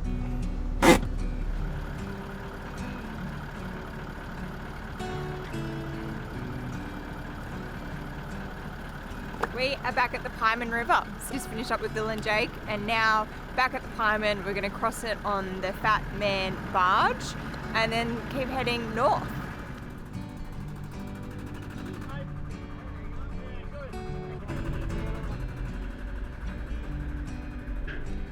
There is a campground here that you can stay at. We're going to continue north, and we're going to do the Western Explorer Road, which we did back in 2019. To pay for the ferry, you just get a ticket and you just head inside to the bar, pay at the bar, and then we'll be on our merry way. How much was it? Standard vehicle? $30. I think it's like $30. Yeah, I don't think it's overly expensive. So yeah. The Western Explorer is one of those bucket list drives to do in Tassie. It's 80 kilometres long, is mostly gravel, and links Stanley in the north and Strawn in the south via a ferry. It's a great alternative route to the Blacktop.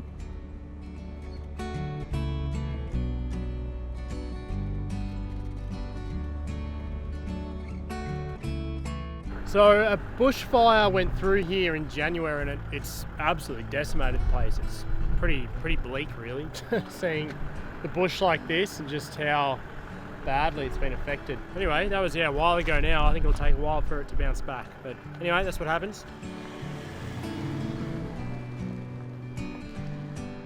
Despite the sections affected by the bushfires, we still drove past areas with huge trees, and this is how we remembered this track from when we drove it last time.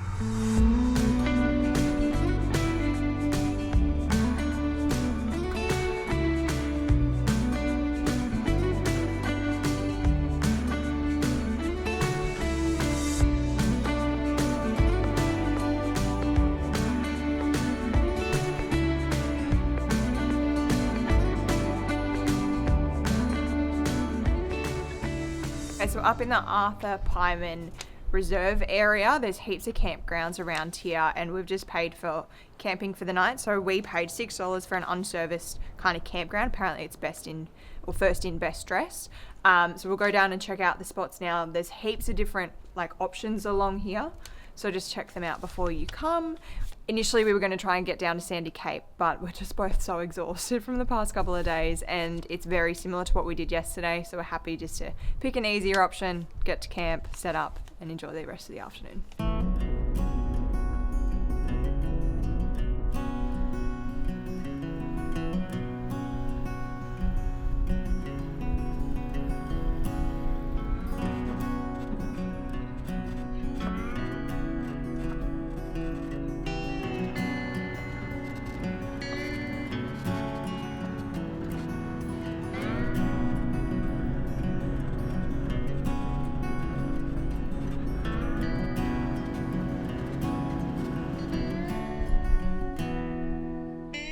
So we've got to this point here. We ended up popping down onto the beach and then we found an inland track that we've taken.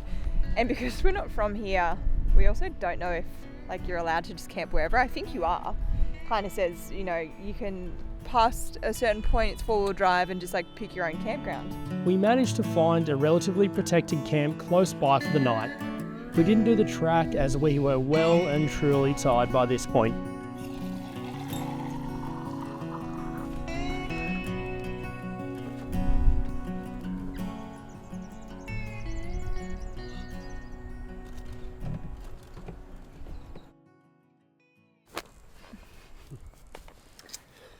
Oh, g'day. Welcome to camp. Jeez, we're bugging. We're absolutely exhausted. We So just had a big couple of days. yeah, we decided not to go down to Sandy Cape after we decided we would try and go to Sandy Cape. We started the track and And I was like, instantly it was just like exactly what we'd done over Yeah. the past couple of days. Rocks, mud. yeah, it was like mud 17 holes. k's, but it probably could have took us about 2 hours. And I was like, Oh, maybe even longer. I'm just tired. I don't think I can do it at the moment. It takes it out of you, like that really hard forward driving, especially when you're rocking back and forth. And yeah. I don't know, you know what it's like. Even the Yeah, drive forward today driving. was big enough coming back in from where Yeah, we we did a camped couple of last hours, night. And then the great, is it the Great Western Explorer? Yeah, that's an awesome drive. Lots of fire damage through there at the moment, but again, that seemed to just take a little bit longer. Anyway, Just a bit exhausted. bit exhausted, but lucky we've got a pretty quick and easy setup. I know Yeah. I always say, but it's the best thing about the trip. It's Yeah. just 5 minutes. There's no fuss. I've set the shower up, so we're gonna have a hot shower tonight. We've got a little bit of service. We might go for a walk down to the beach at sunset. I don't know. Yeah. Maybe not, if we can be bothered. Maybe we'll go in the morning. Yeah, maybe in the morning. Yeah. But we're continuing our little sort of northwest adventure. We've got a Yeah. few things planned over the next few days. Yeah. But yeah, sometimes you're just bloody tired on the road. Yeah. Sometimes you just get worn out. Oh well. But yeah. We'll do what we usually do. Cook dinner, have a shower, and chill out. Yep. See you guys in the morning. See you in the morning. So I just want to mention something about the Troopy at the moment. It's just such a cool, efficient camp setup. I've got the induction going, boiling the water for the pasta tonight. Holly's having a shower, hot shower with the electric hot water. All red arc gear, powering all this kind of stuff. Got the gas cooker around here. Got the side table. Got our Overland Travelers fridge organiser hanging off the side here because I'm going to be cooking the pasta sauce around here. Took the prawns out of the freezer in the front. It's just, I don't know, it's just so cool with all this stuff, and you can just be so comfortable, and it's just easy to set up, and such a cool rig. I'm going to miss this thing when we sell it.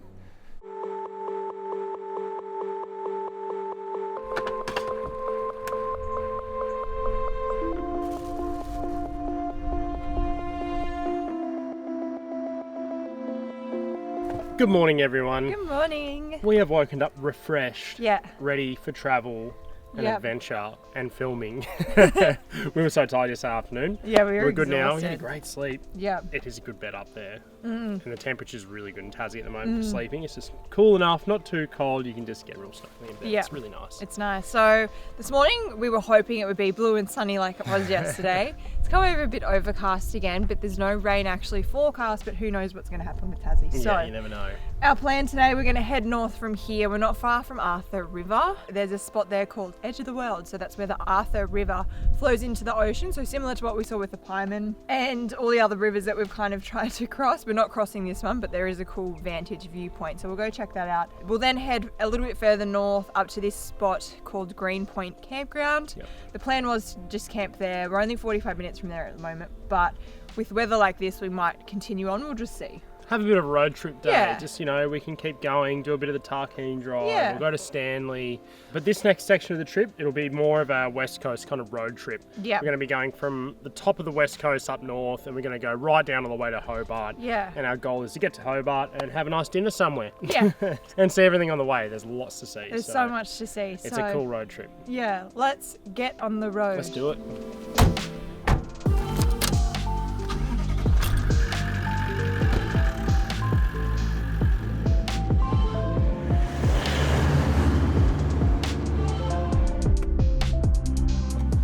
This is the edge of the world, a wild, windswept stretch of coastline at the mouth of the Arthur River in Tasmania's rugged northwest. This place is known for having some of the cleanest air in the world, and when you stand here looking out, there's nothing between you and the ocean for over 15,000 kilometres, all the way to Argentina. It's also one of the best spots to experience the roaring 40s, with strong winds and powerful waves rolling straight in from the Southern Ocean.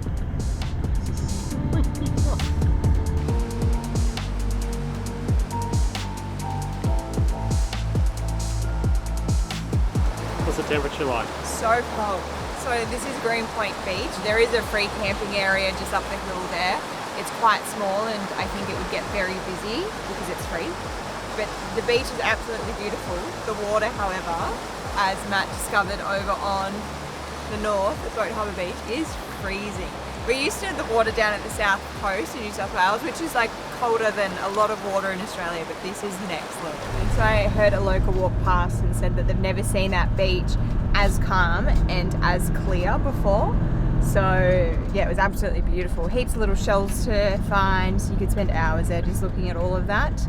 We are going to head back away from Marawa and do the Tarkine Drive. We popped into the info centre as well and just got a little map just so we can see all the points of interest and make sure we don't miss anything. Yeah, there's a lot to see.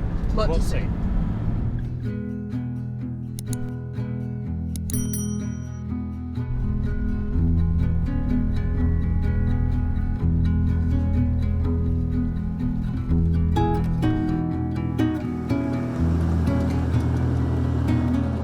So we're driving a bit of a back way to like the start of the Tarkine Loop Drive from Marawa, and we were going past all this farmland, and now I'm pretty sure you could say we're probably in the Tarkine forest. Oh yeah, definitely. It is so cool. The roads, all the ferns, yeah, sides. it's beautiful.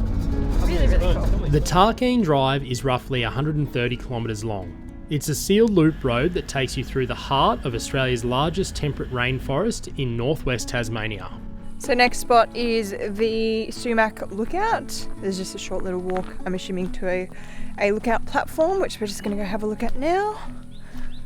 Yeah, very cool area. Very quiet as well. Not many people here, considering this is a big tourist draw card. We had heard a bushfire had passed through the area recently, so we weren't exactly sure what we would find, but it's fair to say we were pleasantly surprised. This lookout looks out onto the Arthur River, the same river we saw this morning. In the distance, you can see the fire damage from the latest bushfire that went through the area. So our next point of interest is the Luke Chisholm Reserve. This has a little short 30-minute walk apparently, and you walk through some really large forests of trees. And from the car park, the trees are very big. So Tasmania, by the way, is known to have some of the biggest trees in the world, the tallest trees in the world. I think the second tallest tree in the world is in Tasmania. Very good. Jeez, we're lost already. So yeah, some of the they're incredible. They're huge, and these aren't even The big ones. The big ones.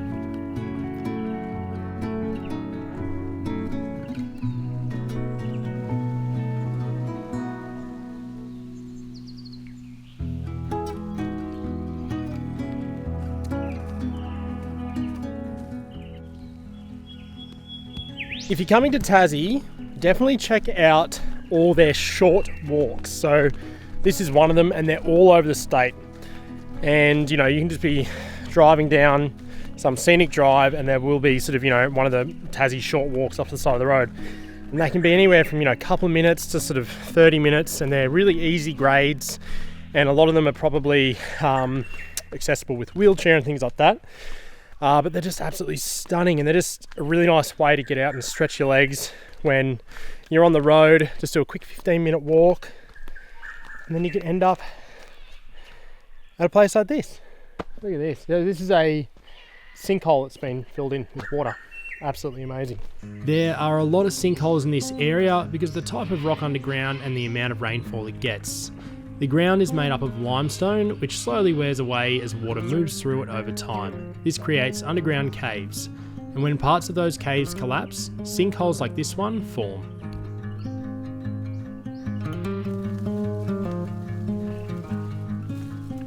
Can you just stand here so we can see comparison? And this is like as wide as our lens goes. It's so hard to kind of... It's, yeah, hard to really get it on camera, capture it, just how big it is. It's huge. There are so many points of interest to see along this drive. We move fairly quickly and you could take a lot more time at each point, but we saved the best to last and we're blown away by what we're about to see.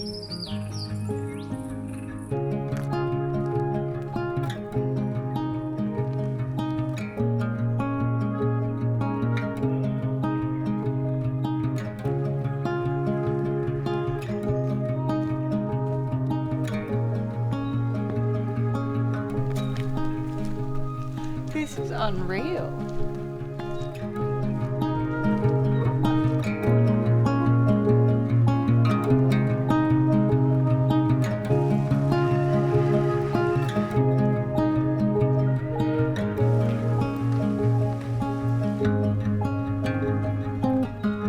Okay, we've finished our drive on the Tarkine. That was our last Point of interest. point of interest, and I think we saved the best for last without Yeah. even knowing it. That was amazing. That was so cool. It's just one of those random things you just stumble upon, and I don't know. Can't believe we hadn't heard about this back in 2019.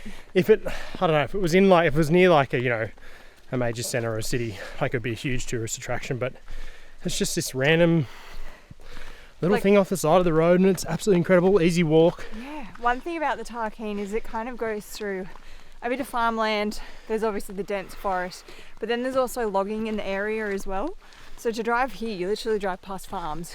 Yeah, and then just you pop into this rainforest Yeah. and go down to something like that. Yeah, It's that amazing. was amazing. So cool. All right, where are we heading now? Don't know. Stanley? Maybe towards Stanley. We might see if we find camp or if we go to Stanley. I don't know. It's about 3 o'clock, so The world's our oyster. yeah. The Tarkine drive should definitely go on your bucket list. It's only a short drive to or from Smithton or Stanley, and a good way to break up the drive from the northwest coast. Before we knew it, we were in Stanley and spent the afternoon sightseeing.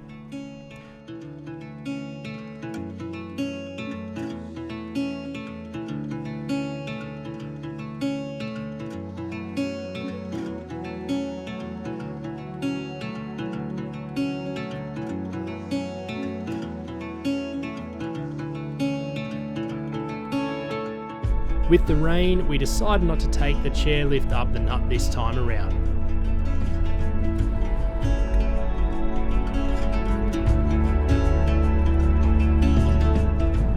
What are we doing? Alright, we're going to grab some dinner and we're going to go get some seafood because apparently it's really good here in Stanley. And I'd believe that because the restaurant we're going to is across from the fishing boats where they're moored. So, gotta be fresh. I mean, can't beat that surely, but apparently it's really good. What's it called? Hersies or Hurleys or... We'll follow up on that. But Yeah. it's got a giant lobster out the front and it's on the ocean and it looks sublime. So, let's go. We've opted for an early dinner in town because I was starving, and then we are going to drive 20 k's out of town to hopefully find camp. There's 2 spots on the beach, so hopefully we'll be able to snag a spot down there. It's $13 a night, so yeah, let's hope we can find somewhere after we have some delicious seafood. Pretty good view, hey ho.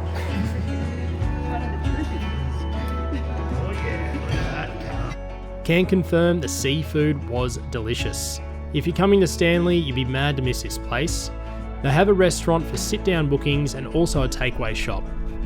15 minutes down the road, we found a camp for the night.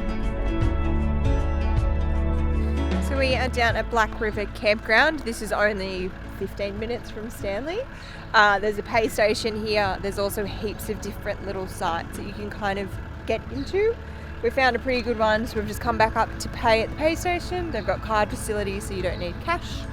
Managed to get one right near the beach. Hopefully Yeah. it's not taken by the time we get there, but Yeah, anyway. yeah, no one's driven It past. looks like there's a this. path onto the beach, so Yeah. we'll have our own little beach spot. Let's do Perfect, it. let's go.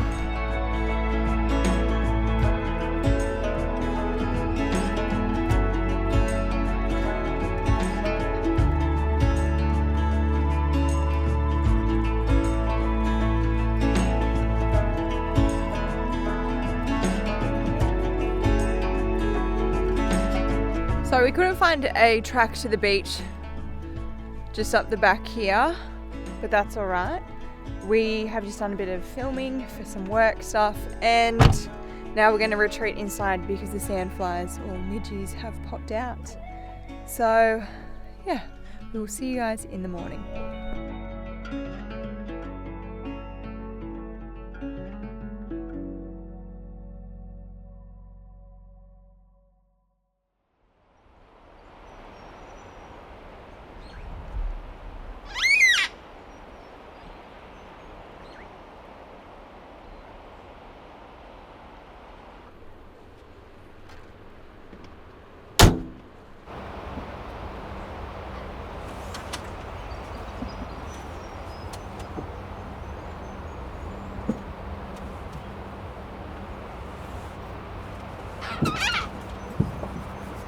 Good morning, everyone. Oh, sorry, I'll get you in the shade.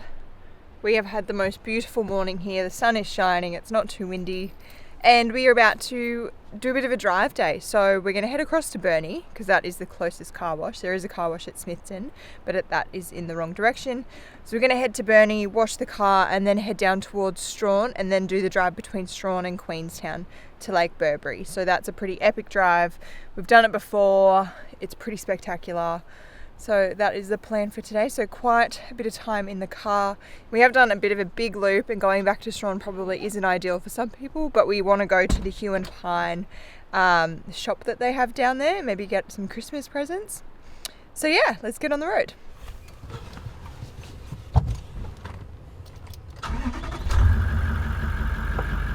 Let's do it. So it's probably worth noting as well, this campground and the next one along, which isn't that far away, is only open for summer. So it closes during winter. Not sure why, maybe just for regeneration. But yeah, super quiet down this end. Definitely have a look at sites before you kind of pick one, because some people don't pick some of the best spots. They're all kind of congregated down the other end. But yeah, it's a good little spot.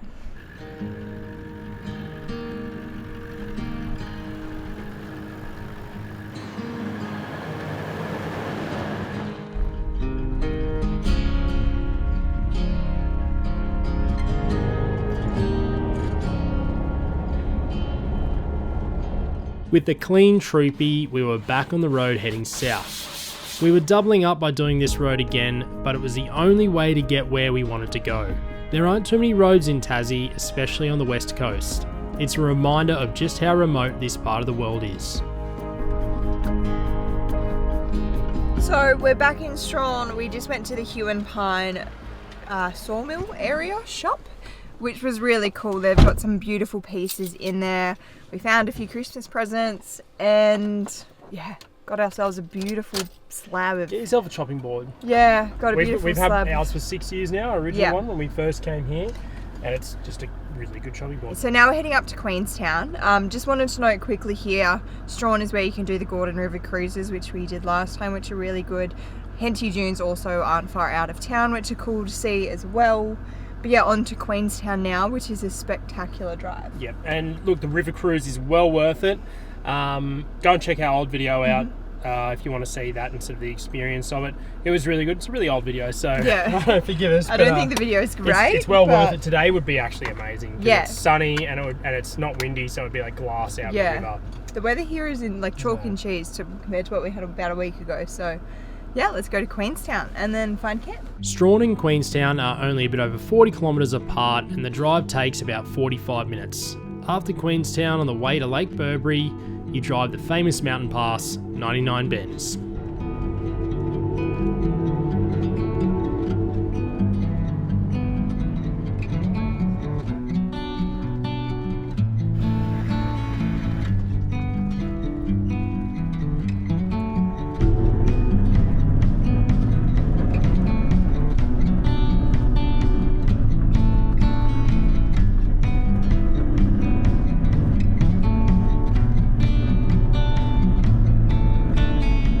Just up the massive hill out of Queenstown, and there's Horsetail Falls. Looks like I read on Wiki that the council have built a bit of a walking track so you can get closer. So we're just going to go have a bit of a squiz. 1k return. Yeah, so, easy, and then we'll keep on going. Little stretch your legs while you're driving.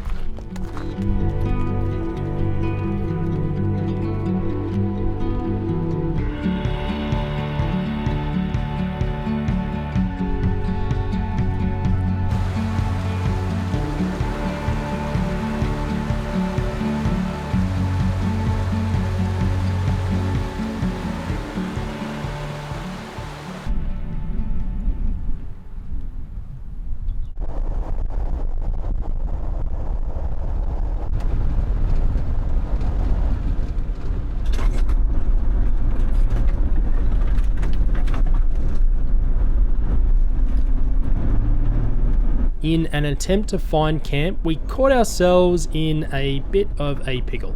Plants growing through it, so it can't be too deep.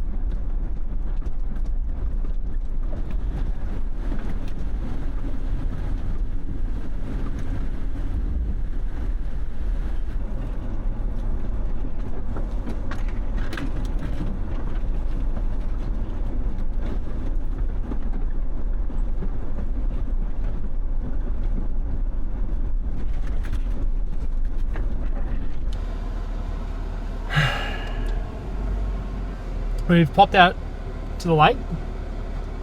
We're on the lake. So it doesn't look like there's a spot to turn around either. Anyway.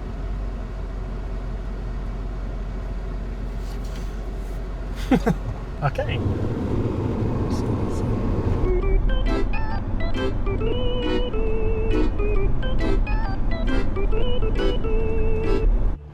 We're attempting to turn around. It's probably the only little section that we have. Are you coming in this way?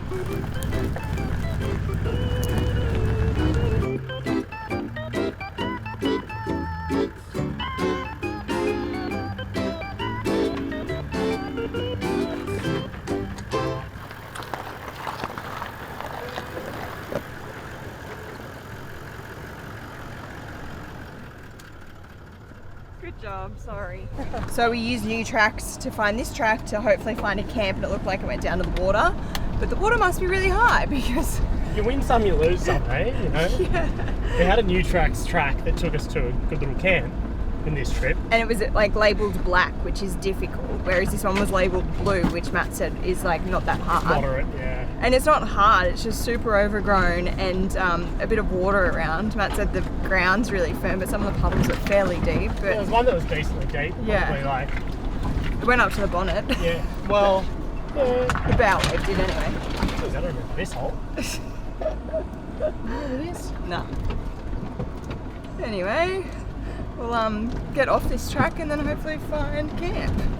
So it was back out the way we came in, and luckily this time we found a pretty epic camp spot. Sometimes persistence pays off.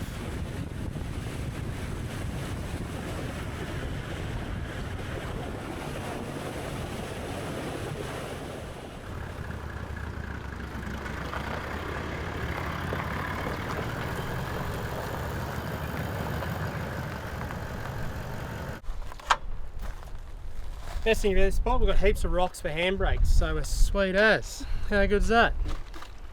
This is pretty cool, hey?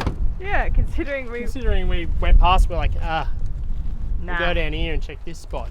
This is grouse. So on Wikicamps, this is listed just as a rocky outcrop. It's obviously like, I don't know, people who must come here pretty regularly. We've made like a shelter and there's a bathtub over there. But yeah, not Locals can. yeah, not horrible. We wanted to be on the water. Oh, the wind's blowing straight at us. But anyway, just like we could always move up there maybe. But yeah, not bad.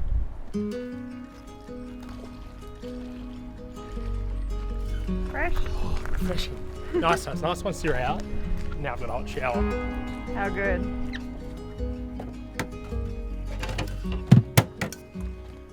It's one of Adrian's wine. This is a 21 Albarino from Tumbarumba, Obsession Wine. This is bloody amazing. We went to his winery the other day and he was like, oh, do you want to take a couple of bowls of those? Like, what do you want? And I was like, look at that. Spanish varietal. That's about all I'm going to tell you.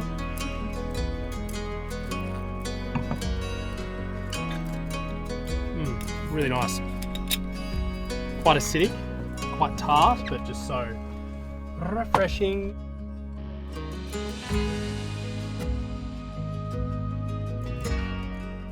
The scenery around here is unmatched in Australia, and with the weather as good as this, we were very happy to slow down and enjoy every moment of it.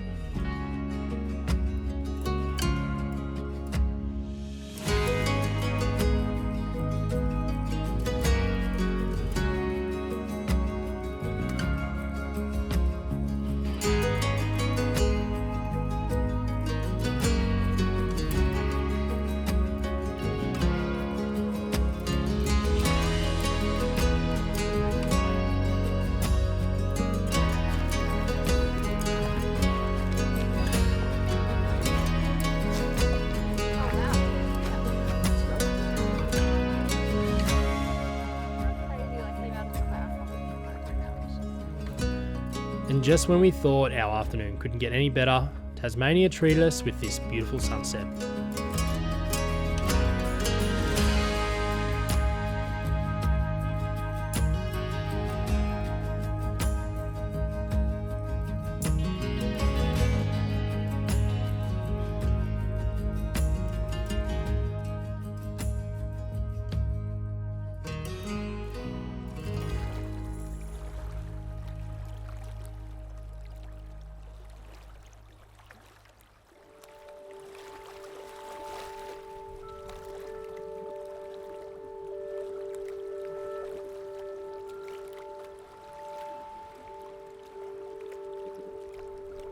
Little did we know until watching this footage back just how active the night sky was, something I love about these time lapses. And then, the weather turned.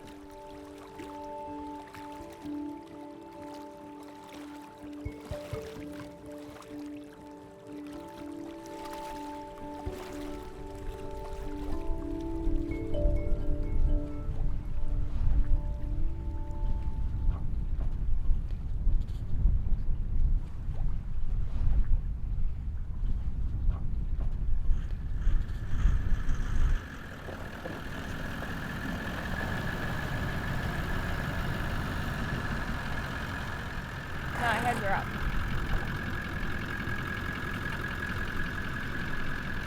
It is 3 a.m. The wind's picked up, so we've moved camp.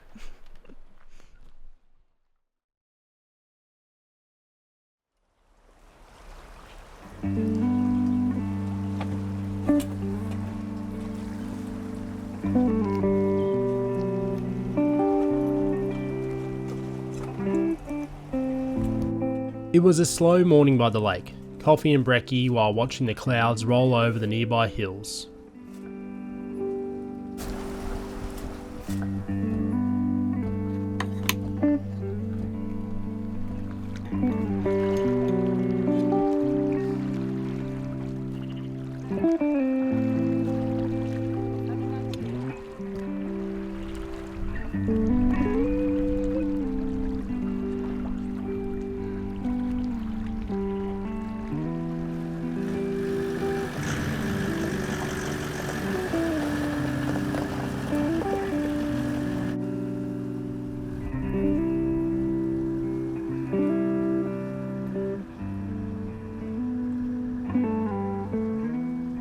We had a 5-hour drive ahead of us to get down to Hobart.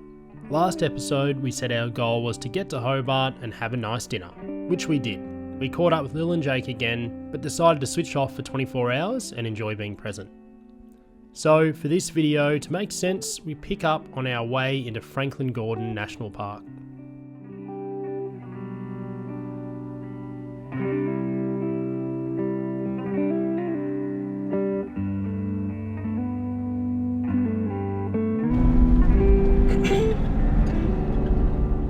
On our way south, we drove past this little bit of snow that had dotted the hills in the area. Amazing considering this was only a few days before Christmas.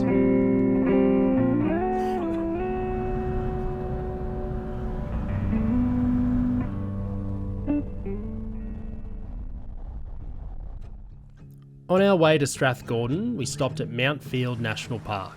There are lots of short walks here that require little effort and get you to some very impressive waterfalls and forests with enormous trees.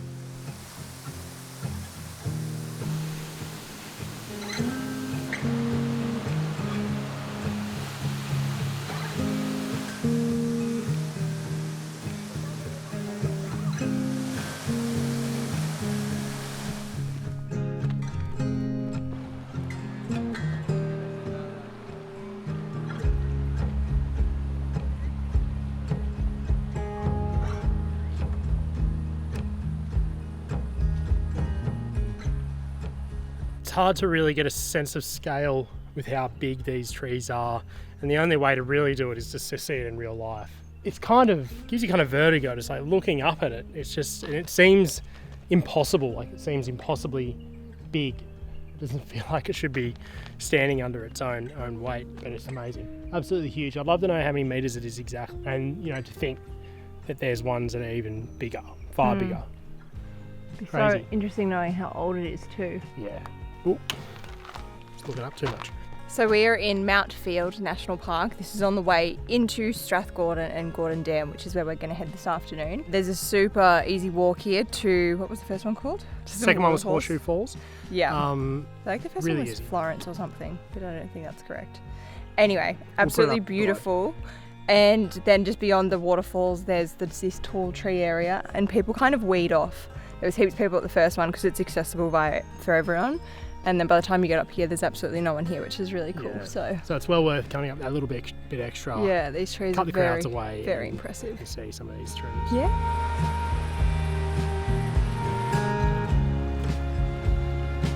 Our curiosity got the better of us, and it wasn't far down the road that we had turned off in search of another forest with giant swamp gums.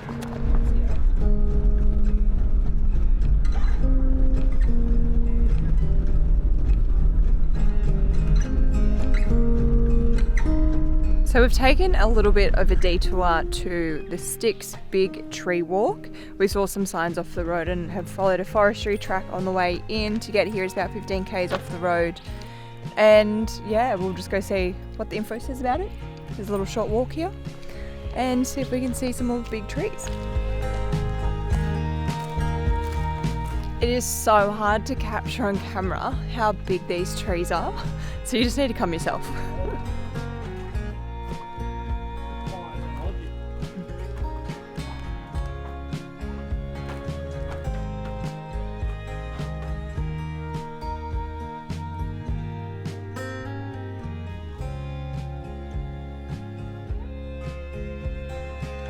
It's just ridiculous.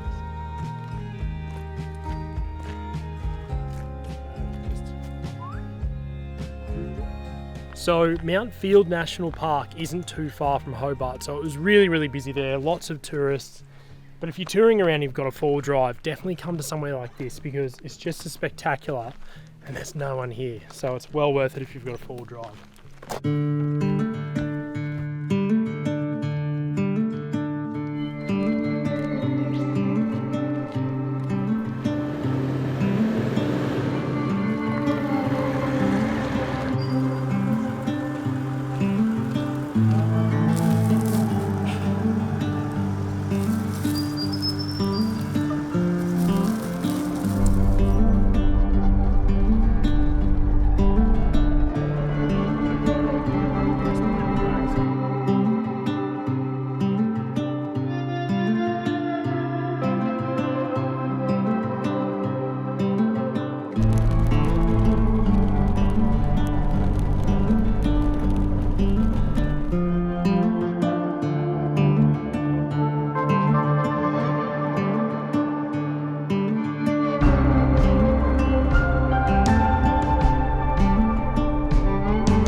So Holly and I were just commenting on how spectacular this drive is. It's one of the more spectacular drives we've done in Australia, and you just don't really hear about it much. We're just really glad that we came because we were kind of umming and ahhing whether we would come or not.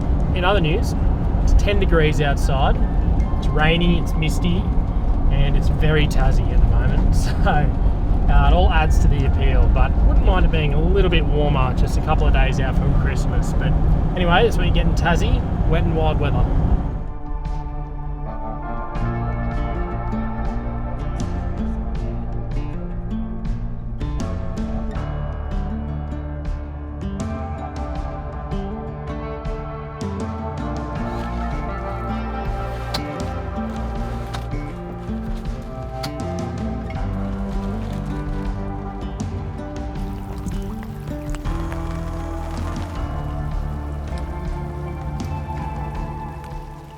So we've made it to camp. We're at Serpentine Dam. Yeah, so that's where we are camping for the night. It's raining, it's freezing. We were literally here for all of like 30 seconds and I put my trackies on and beanie and jacket and stuff. It's bizarre that this morning Matt was in Hobart swimming in the ocean. Yep, swimming in the ocean, basking in the sun, Yep. and now it's really cold. So Really cold, that's but- the dichotomy of Tasmania. It is, so just come prepared. But we have leftovers for dinner, so super nice and easy You quick get that? curry, Yeah. frozen meal that we sort of had in the freezer. Yeah. We usually have quite a few of those ready to go. So for a day like this, it's absolutely perfect. Yeah. Curry, ready to go. Yum. Just got to do some rice. Yeah, it's a cool spot. It's really The cool. drive is amazing. I sit in the Oh, car. yeah. Drive is incredible. Yeah. Got the awning up, Destination 4 drive awning. It's providing the cover. Yeah. And yeah, we're set up for this, so it's good. It's Yeah. easy. Yeah. We'll have reckon dinner, get to bed. Yeah, get into bed, get cozy, read our books, Yeah, sounds watch good. some YouTube, Yeah. and chill. Perfect. So, side note, on our way in here today, we drove through a little town that had a raspberry farm. So we bought some raspberries, got give it a some go. strawberry ice cream. It was really good. Ooh, yum. That's beautiful. That's a juicy raspberry. Like thick.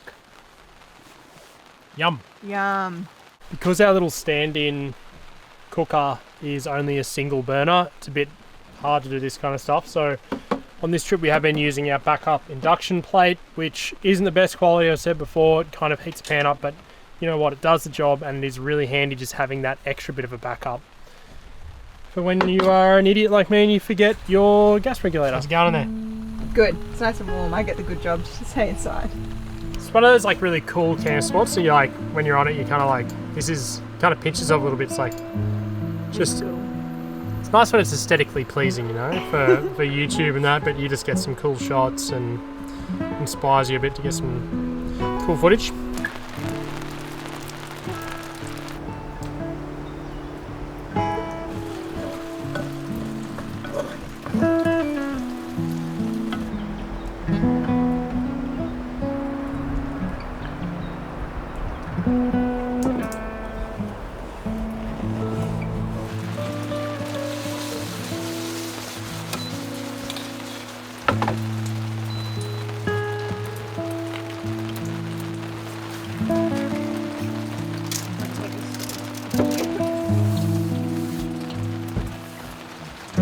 It's really impressive how much water I'm catching from the awning.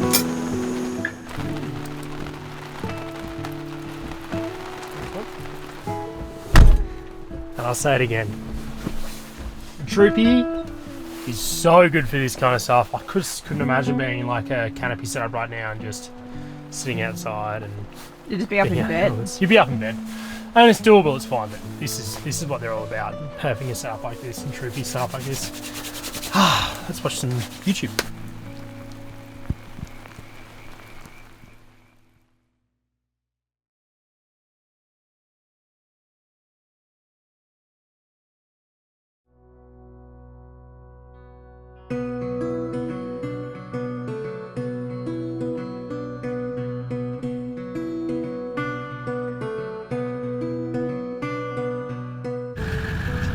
We just decided to pack up when it was the wettest it's been. This morning we're going to go down to Gordon Dam. There's a massive dam wall there. Essentially, I think you just look at it. I think it's really impressive though. And then we'll probably start heading back out and head hopefully north to some warmer weather, drier weather, because it's bloody wet down here.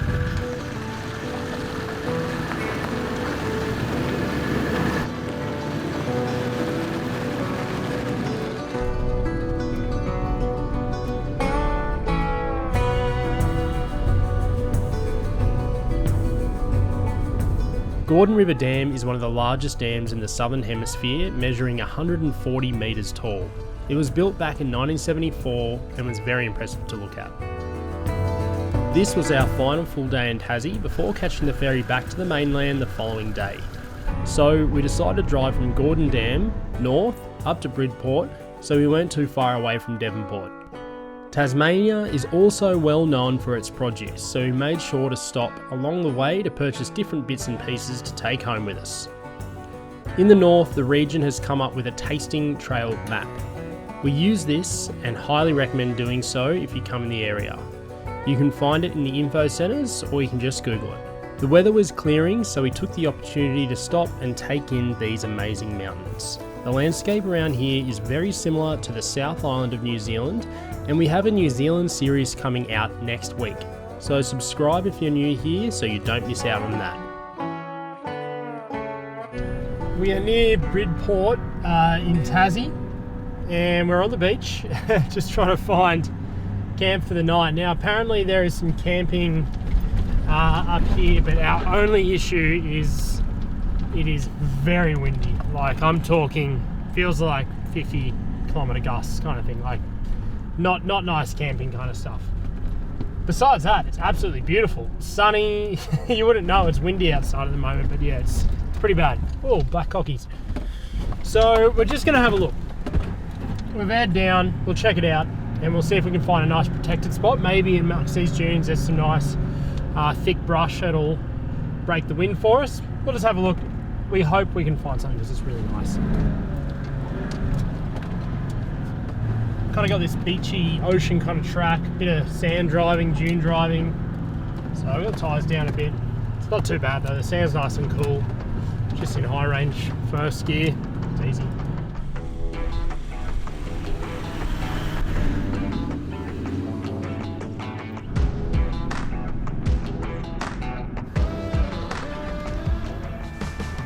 To access the campsites, you need to climb this dune, and this is where we saw how soft the sand around here can be.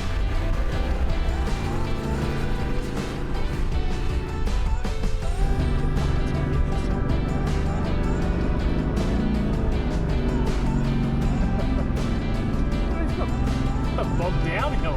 It's going to be real interesting getting up that. You can really see the wind on the crests of these dunes. He is doing it for the shot.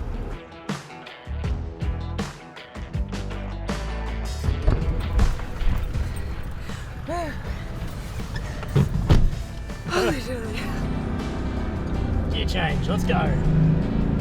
Oh yeah, go Troopy, power! That's insane, this is soft. This is soft.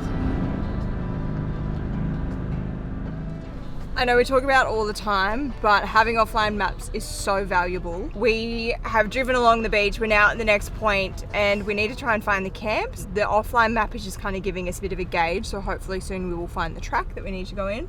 But we've just stopped next to these sand dunes, and the amount of sand coming off them, the motion and the swirls and everything it's making is insane. Matt just gotten out to get a photo. So to pour a heap of sand out of like the front, it was like catching in the lens cap. Worth it for the shot though, you know. Is it a cool photo? I hope so. It's like just gusts every now and then. Yeah. Our head's into it. I don't know, it's hard to say. Yeah, I don't know if it's, I don't think it's gonna drop. So we just went for a little walk. We are just gonna have a look at the other spots, and then we might make the call whether we just stay and cop it. It's windy in town as well, so it's just not ideal. Anywhere. Sand and wind is especially. Yeah, and I like in town we wouldn't have sand, so yeah, I don't know. We'll check back in when we make a decision. And a really good spot. Very protected in here. It's like the last one I was going to try as well. You just never know. I've just got to straighten up. Like, do you want max tracks maybe on one side? Sand, or I'll we just could dig a hole. Dig a hole one side. We'll just say one thing about this area. It's noted on Wiki Camps that apparently a lot of P-platers and whatnot come down here and just hoon and drive up through the dunes and stuff. And there is a substantial amount of rubbish around, so it's a bit of a shame to see. It's a real shame to see.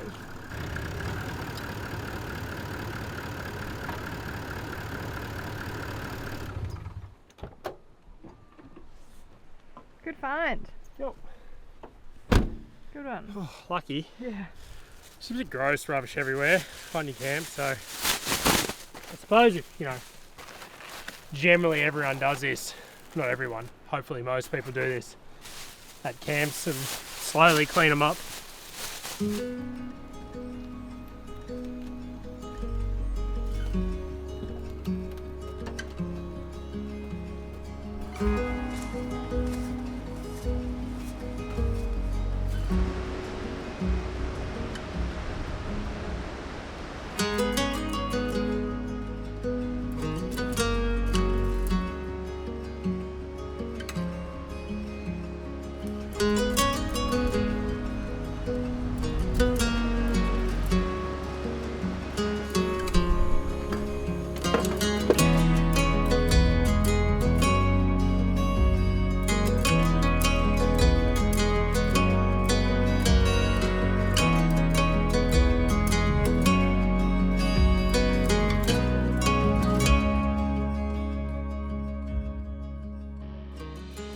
had a very chilled night. We weren't that hungry, so we just had a dehydrated meal. Had a phone call with some of our mates, Cam and Court, who we usually travel around with.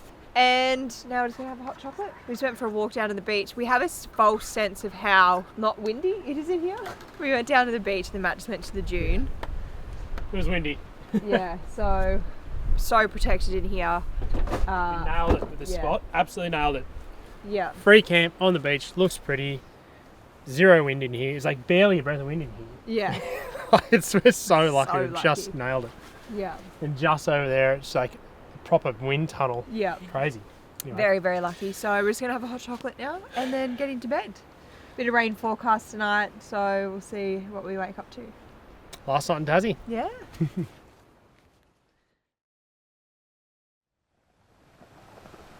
We had a bit of rain overnight, but woke up to a beautiful bluebird day.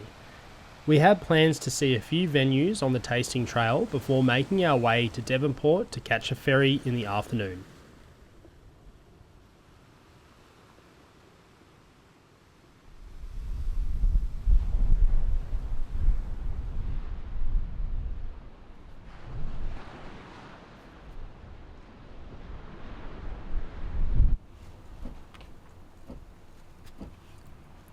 My interest in getting out this morning.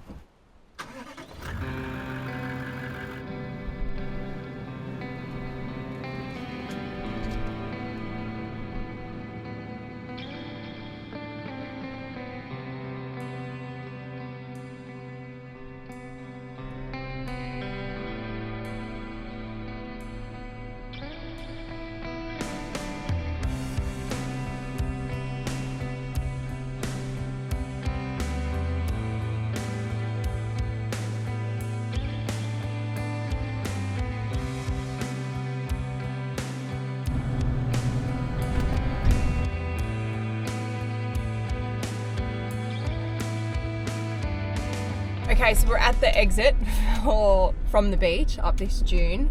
This is the dune that yesterday Matt kind of got bogged going downhill on. So we're hoping with, Oh, it'll be right. yeah, tyres a little bit lower. I'm going to give it a go and see how we go. It's still so windy out there, so hopefully we can get it up first go. So I'm going low range. What gear? Second? Second low and Go. go. All right, let's give it a crack. Make it more reps, more.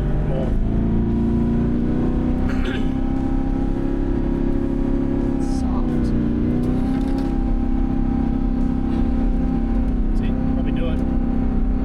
Keep going. No. Okay, you're gonna need a bit more pace. I reckon like third. Yeah, you're gonna need third. It's insanely soft. Far out, I left some holes. This is the only way on and off the beach, so if you are coming, just keep that in mind. It's decent. We could let more air out of our tyres. Yeah, we're that's not, like our backup. We're not super low. We're not in the teens kind of thing. We're in the sort of mid 20s. to low 20s, so we could definitely be lower. Okay. Alright, so I would back up until... Where I was before? Yeah, so what you want to do is second and then punch it into third. Yeah. And Sounded like it needed, like I could have gone to third before, so yeah. I probably started from about here. Is that one? More? it's alright. It'll be good. Okay. Take two. Alright. Good job, honey. And then if I can't get this, Matt will drive. You'll be right. You get it. Ready? Yeah. And nice. Punch into third and go. That's it. Yeah. It's good. Nailing it. Easy. Yeah, you got it. Nice. Far out, it's wild.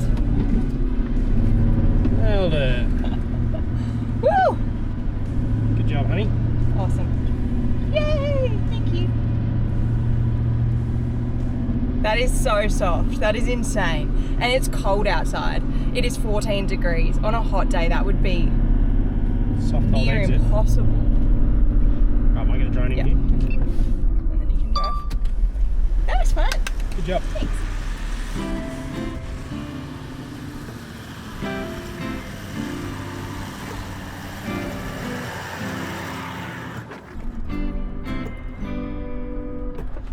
So we are off the beach and we are at our first point today, Bridgestow Lavender Farm. So I've wanted to come here for a really long time. It's a beautiful lavender farm and the lavender flowers in December and January. So it's started to flower now. It's probably not as purple as it could ever get, but it's still pretty cool to see. Yeah, it's good for the Instagram shot. It is $20 per adult entry fee. There's a cafe, a souvenir shop. Have you had coffee? Yeah, I get a coffee. Sweet, let's go. Yeah.